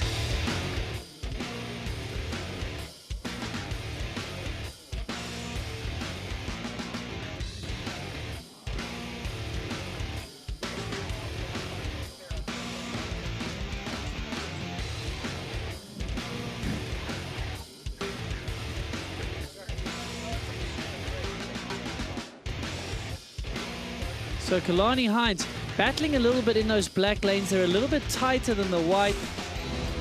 If you're not careful, if you're late on one, you're just going to make a mess of all of them. Oh, whoa, Andrew, I'm getting a little bit of information in my ear. We're going to look back at a replay. Rumor has it she's under investigation, Annika Bearden is right now, for possibly missing a gate. That's not good news for Annika because she is meant to be taking the heat. Oh, here we go. Oh, there was a hop. It's tough to see from that angle. What is this, from a satellite or something? Very tough to see from that angle. All right, let's take another look. She's okay. She's managed to hop. I don't know. And hopefully I'm not miss. convinced. I want to see another angle. Let's see this. Here we go. Okay. There's the gate. There's the tire. Aha! Oh, that is a missed gate, ladies and gentlemen. On the thing. Wow, the plot thickens. Look at that, Yeah, front tire, missed the What gate. are they going to say? Well, kind of touched it and then went to the left of it, Cam. So I'm going to vote the other way. okay, cool. Well, let's see what our officials have to say. Yeah, 1.5. I was DQ. hoping it wouldn't be the fact. But it's not DQ. Because it's run number 1. Yeah, there we go. So, Annika Bearden, wow, the plot has thickened right here. Now, Annika Bearden's name will be turned to white. Keilani Hines' name will be turned to yellow. And Annika will have to make up a 1.5. And I believe that'll be on the slow side, too. That's a tough one right there. So you're taking a look at Innsbruck right now. If you want to experience this place the right way, you take a local. So let's have local Peter Kaiser take us on a tour of how he enjoys Innsbruck. Welcome, we're here in Innsbruck at our new dirt jump spot.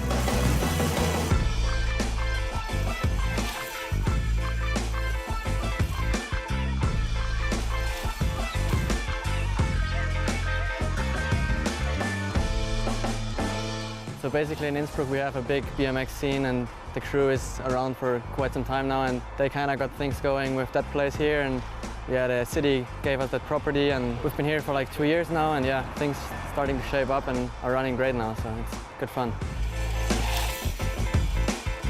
I mean, it definitely makes for a good training facility here and the dirt park here is kind of just a good place to come together, like all the students who are like riding and all the BMX guys, we're just summing up here and having a great time.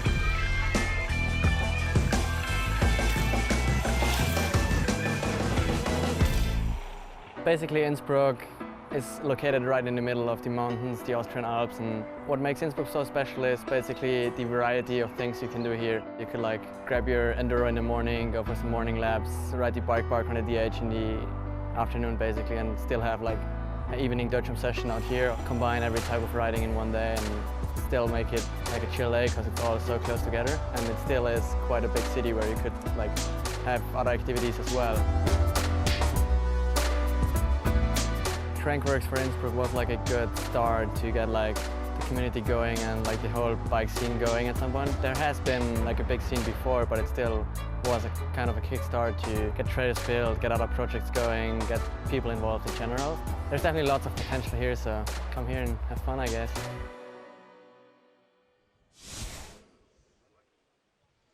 Well, look at that, Andrew.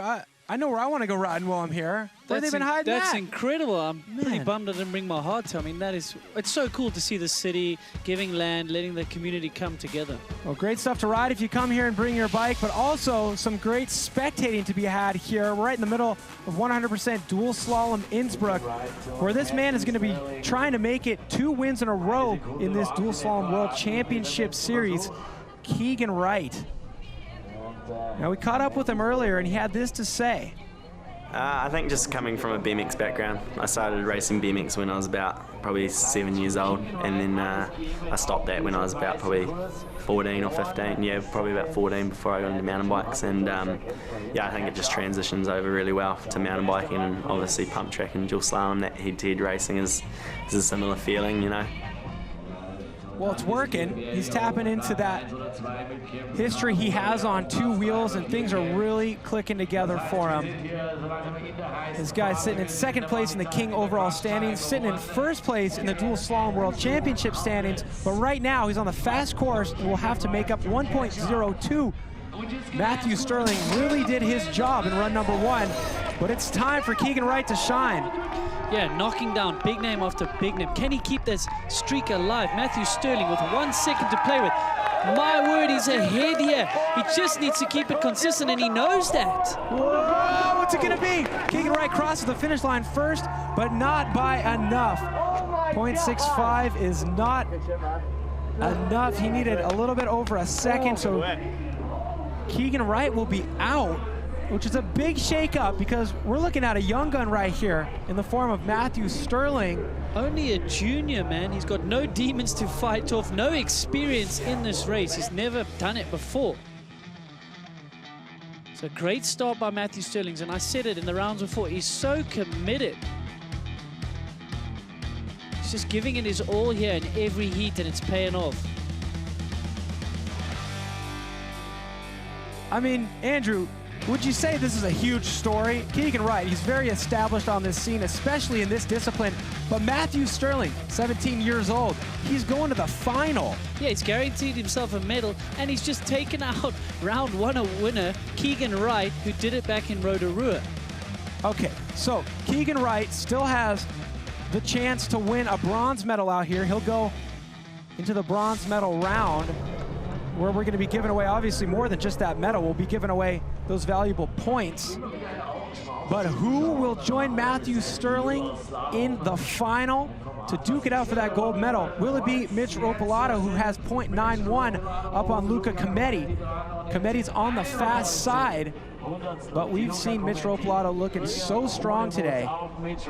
Don't count on him to bobble if you're Luca Cometti. Okay, riders, random start. Riders, ready? Oh! A little bit of a flinch there from Mitch Ropalato, but it actually didn't hurt him. It might have hurt Luca more than himself. So Mitch Ropalato, wheel ahead here. This is where it's all going to count. This is where he's got to keep it consistent. Very good by Mitch Ropalato. .45. Look at that. I got nervous. I got nervous. He's talking about that start bobble. Nice work. Well, it didn't hurt him. Those nerves did not hurt him.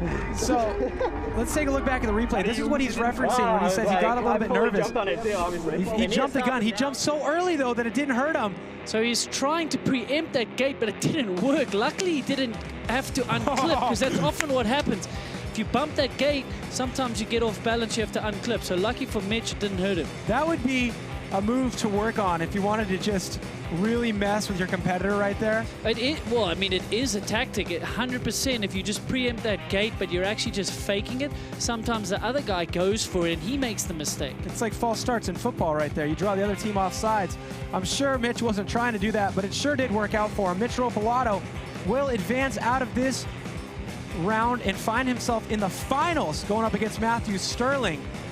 Luca Cometti will be moving into that bronze medal matchup.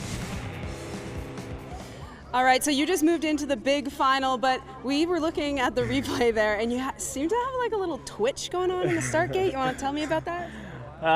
Yeah, like they were announcing, and it was kind of like overlapping with the cadence, and I was kind of like, and then it went quiet, and I was like, I'm going now. So. Well, it seemed to work out for you, and we were also talking about risk management earlier, but I mean, really, how much about risk management and all that kind of stuff is going through your head when you're riding the course? None. Like everybody's riding so fast right now, you're thinking you're losing. Yeah, you're just blacked out muscle memory. Yeah, I was at the start. Now just interview. It was weird. I don't know how I got from here to there. How did you get here? Well, you're going into the finals regardless, so congratulations. Thanks. My favorite takeaway from that was, if you're thinking, you're losing. I love that. He has a point. There's no time to think in 16 seconds.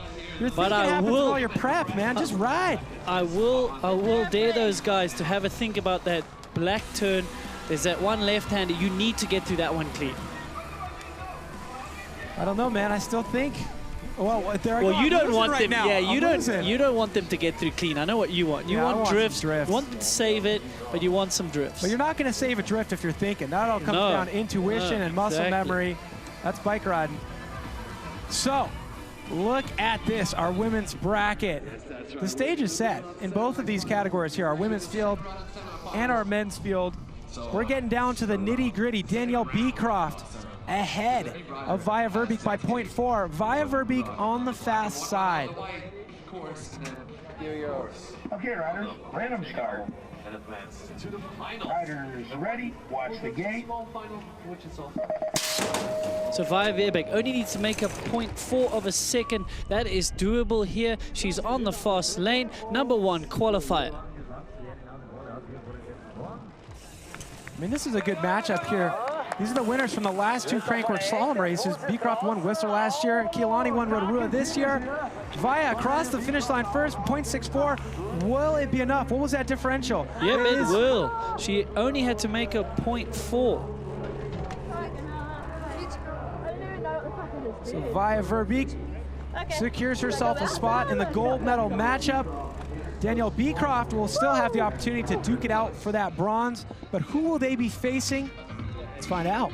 Annika Bierten with a 1.5 to make up, because if you weren't here for this, we will refresh your memory. Take a look. Now So this is where it gets interesting, Cam. Look at that front tire right there. In dual slalom, if you go on the wrong side of that gate, that means 1.5 seconds. The maximum differential will be applied to your time.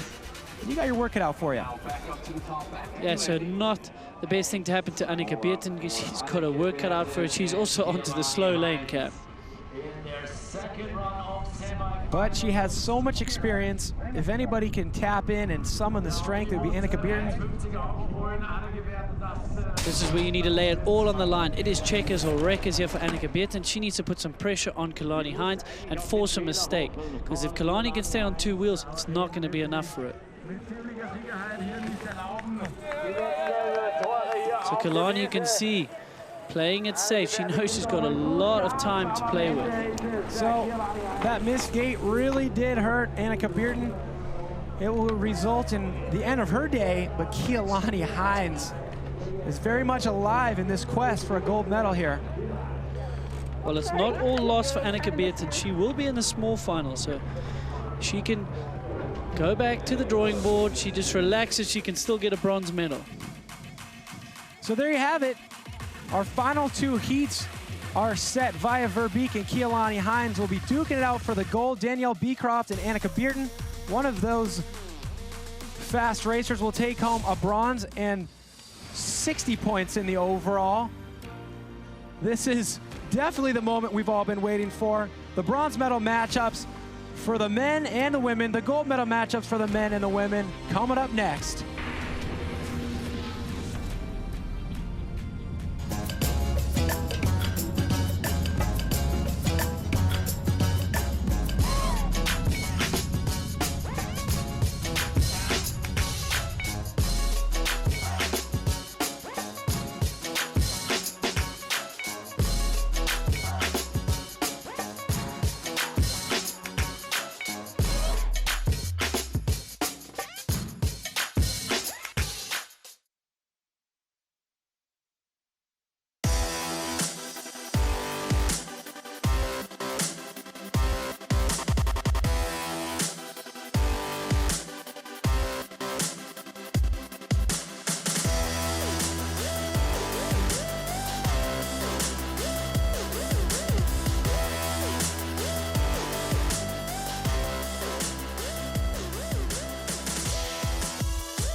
Has always been racing Americana.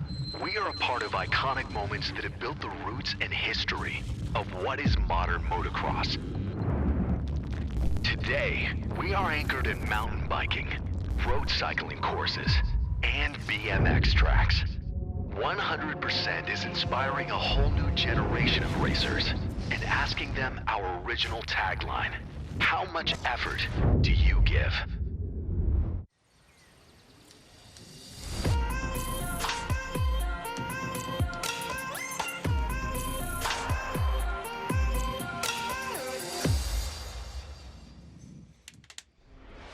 There we go, 100% dual slalom Innsbruck. The stage is set For our final matchups, we've got our bronze medal round and our gold medal rounds for the men and women determined. The riders are at the top of the course. And before too long, we will have big shakeups in not only our king and queen overall standings, but in our slalom world championship standings. Somebody is going to earn a lot of points here today. We're looking at our bronze medal matchup right now. This will be between Keegan Wright on the left side of your screen and Luca Cometti. Bronze medal is worth 60 points in the king overall. Riders ready, watch the gate. Yeah, there's no bragging rights for 4th place. So you've got to give it your all here. There's no playing it safe anymore. Keegan Wright, your winner at round 1. Can he at least secure himself a bronze medal? This is heat 1 here of the small final. So Luca ahead of Keegan by 0.87. Now there's not really too much science to this theory, but we've been saying 0.8 to a second. Those are kind of those disadvantages that are manageable. So 0.87 yeah, that's a good word, manageable, isn't it, Cap? Yeah, it's not ideal, but it's somewhat manageable. So that was the bronze medal heat number 1 for the men. Let's move things over to the women and see what our advantages will look like. No, this is the gold medal matchup run number 1 for the men. Matthew Sterling on the left side of your screen, the young gun going up against the established top pro, Mitch Ropalato. Yeah, he's already come further than he ever expected. I bet you he hasn't dreamed about getting to a final. As a junior here at Crankworx, he's up against Mitch Ropalato, who qualified 2nd. Ready, watch the gate. Gold and silver. And he's out like a rocket. Mitch Ropalato really clean to that inside berth. But Matthew Sterling has been good to the field. Oh, and it's a big mistake by Mitch on the fast lane as well. Oh, man. Matthew Sterling looking like he's about to upset another huge name here. Man, he's done all the hard work. This is classic Crankworx right here. You get the young gun up against the top dog, and crazy stuff happens. We saw it at stop number 1, Billy Meeklum knocking out some Goliaths. And now Matthew Sterling knocking out Mitch Ropalato. I mean, it ain't over yet, but no, but as Mitch said, he said, if you're thinking you're losing, but this is where I would have said, you know what? You've got to get through these turns safe. He's pushing way too hard on that first left hand. He's got 4 or 5 turns still to come. Should he have thought a little bit? Well, maybe before the start. Definitely a little bit before. He's just gone way too hot into that first left. Just uncharacteristic from Mitch. Normally a clean rider, but as he said, he's just going for broke here. So, he knows how fast Matthew Sterling is. He's said he's going to give it his all. That's respect right now. If you're Matthew Sterling, you say, wow, Mitch was pushing that hard that he fell. He must really think I'm fast. So Matthew Sterling looking good, but let's talk about the women right now. Danielle Beecroft, Annika Beerton. Annika Beerton looking for a bit of redemption after bumping that gate, getting the full max differential and not being able to advance. This is the small final. Daniela Beecroft, Annika Beerton. Run number 1 for the bronze medal matchup here for the women. What will the story be? So Annika Beerting needing to play it clean. This is the turn that got her unstuck. She's safely through there. So she's on the fast lane. Looking to put some time between her and Daniela. Annika Beerton putting a 0.83 on Danielle Beecroft. That's in that manageable range that we talk about. That is. But we haven't seen such big gaps like that in the ladies' field, so that is great by Annika Beerton. She takes that advantage to the next heat of the small final. Okay, so this will be the gold medal round for the women. Who's on the fast side here? Let's zoom in. Keelani Hines on the right side of your screen, the fast course via Verbeek. Now this is a final. Here we go. Okay, riders, random start. Riders ready, watch the gate. Neck and neck out of the start for both these ladies. Number 1 seed, number 3 seed, matching up here. Kalani Hines looked for her to take a bit of a lead here, going into the flat turns. So clean by both ladies here. Kalani Hines edging ahead. 0.57 will be the advantage for Keelani Hines. Via Verbeek, if she wants to hold on to that leading position in the Queen's standings, a gold here surely would help. 0.57 is what she's going to have to make up when they switch sides.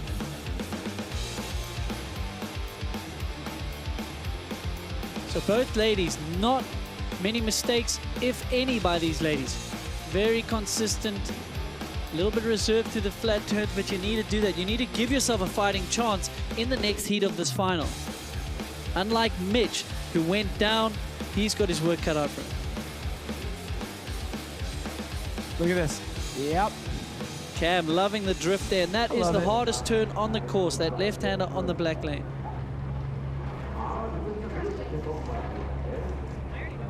All right, well, we've had our first runs for both of our medal rounds here in both the men's and the women's categories. Take a look at our men's graphic. What do you call those things? Graphic? They're graphics showing you the bracket. Bit of a tongue twister here. We're going to call them the graphics from now on. I decided that. Bit of a tongue twister here at the 100% dual slalom here in Innsbruck. But that is basically our road to the final. And this is where we're at. This is our bronze medal matchup. Huge story here. But first, we're going to go into the bronze medal round. Keegan Wright has 0.87 to make up behind Luca Cometti. Keegan is on the fast side now. Okay, riders, random start. Riders ready, watch the gate. So as we predicted, he's in that manageable time deficit. 0.87 for Keegan Wright. He's got to keep it tidy, and then this is where he's got to get on the gas. Can push a little bit harder in these white turns than in the black turns. Wow, Luca Cometti keeping him honest. I don't think it's going to be enough. It's going to be enough. No. It's not. 0.26 is all he could pull off. But Keegan Wright will not take that bronze medal. Luca Cometti getting some hardware. Very, very impressive performance from the American. Yeah, like we said, he's got a podium before in slalom. He's kind of the sly, sneaky assassin here, just creeping through the rounds, and boom, he's got a bronze medal. So Michaela's hanging out with Luca. Let's hear from him. All right, so you just came bronze here today. This is your second podium for dual slalom, correct? Yeah, yeah, my second, third place. Well, I also hear through the grapevine that third place, but you also have 3 citizenships? Yeah, I got a Swiss mom, Italian dad, and I was born in America.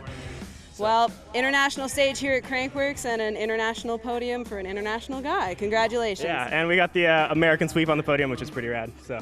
America, always got to put that in, huh? Yeah. Well, there we go. Bronze medal for Luca Cometti.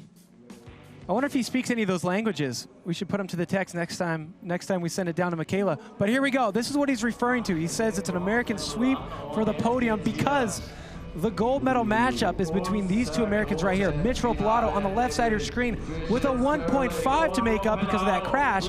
Matthew Sterling looking pretty strong for the win. But Andrew, how did we get here? Take me to school on what some of these strategies are to allow these riders to find themselves in the finals.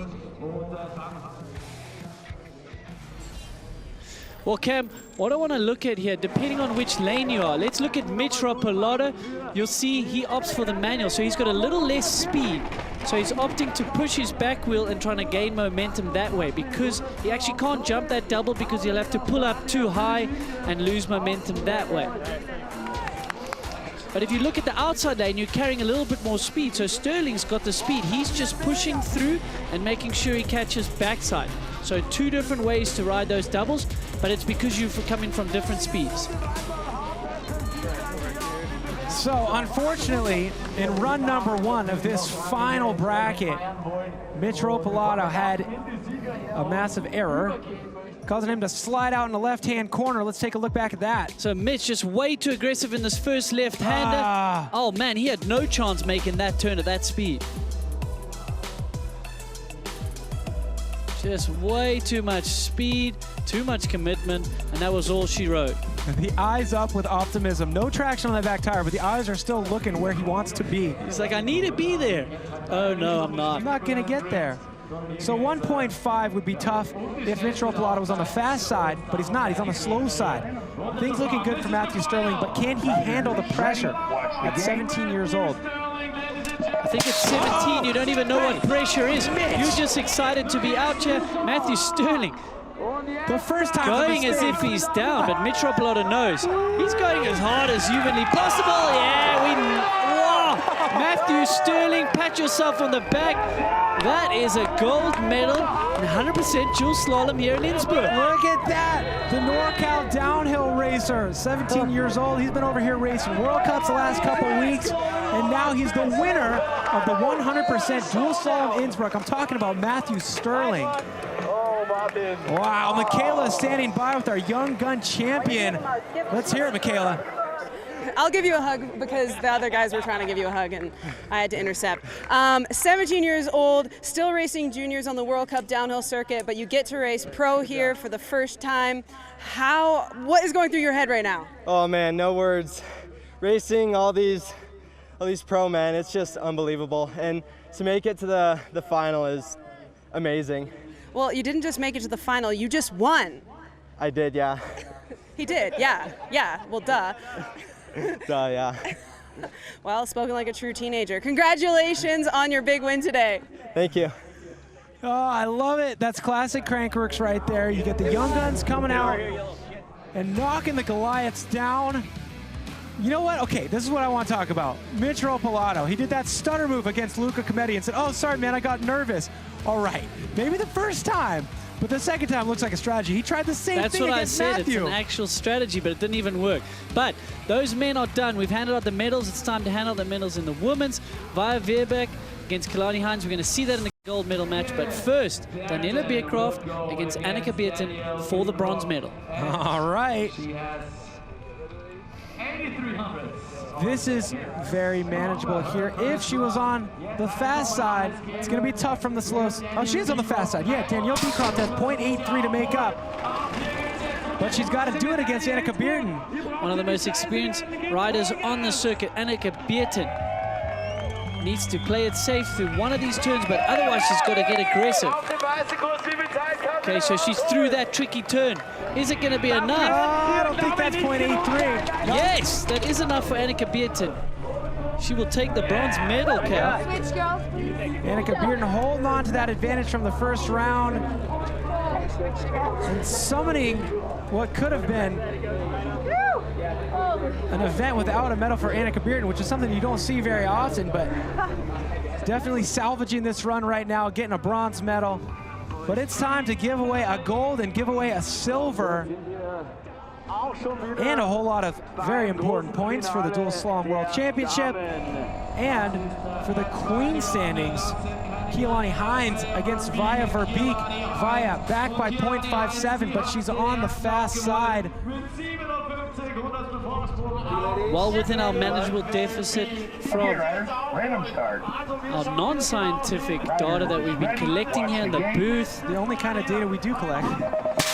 So Via Veerbeek, she's in the fast lane. She qualified #1. She won at the first round in Rotorua. Can she go back to back? Kalani Hines keeping her honest here. They're into the flat turns, Cam. Both riders keeping it clean. Okay, Via crosses the finish line first, but by how much? It's 0.7. What was that original advantage? There we go. Via Verbeek takes the gold. Keelani Hines in second. So Via Veerbeek wasn't spoken about before this season as much as someone like Kalani Hines to take over maybe this queen role. Well, Via Veerbeek goes back-to-back in slalom here. Rotorua, she won. Here in Innsbruck, we're going to take a look at her gold medal winning run.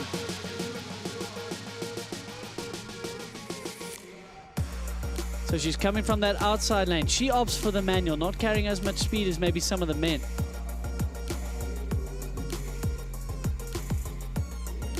great course they've put together here in Innsbruck. It was short, it was fast, but man, the racing was exciting.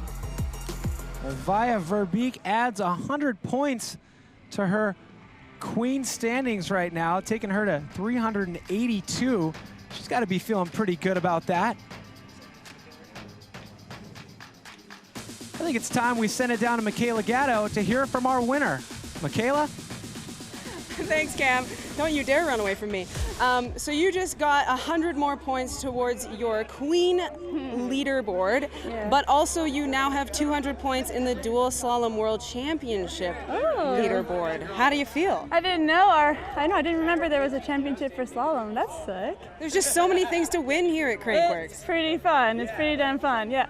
And I saw earlier in practice you went down pretty hard, but then you just absolutely took it all back. How do you get over something like that? I'm not sure. I feel super lucky because it was a big crash, and I got a couple more holes in me right now, but somehow it just stung and didn't really make me too sore. So sick, yeah. I just took it easy round by round, and by the end of it, I felt good. So. Well, it worked out. Congratulations again on your big win today, and we'll see you tonight at Pump Track. The day is far from over for Via Verbeek, but it's already been a fruitful one. As you can see here, she's at the top of that leaderboard for the Crankworx Dual Slalom World Championship Series. But Annika Bearden definitely preserving that second place right there, only 60 points back. Yeah, and Annika Bearden a little bit unlucky hitting that gate, so she was forced down to the bronze medal matchup, but she made up for it. She got as many points as she could. Kalani Heinz sitting there in third. Well, that's what the Crankworx Dual Slalom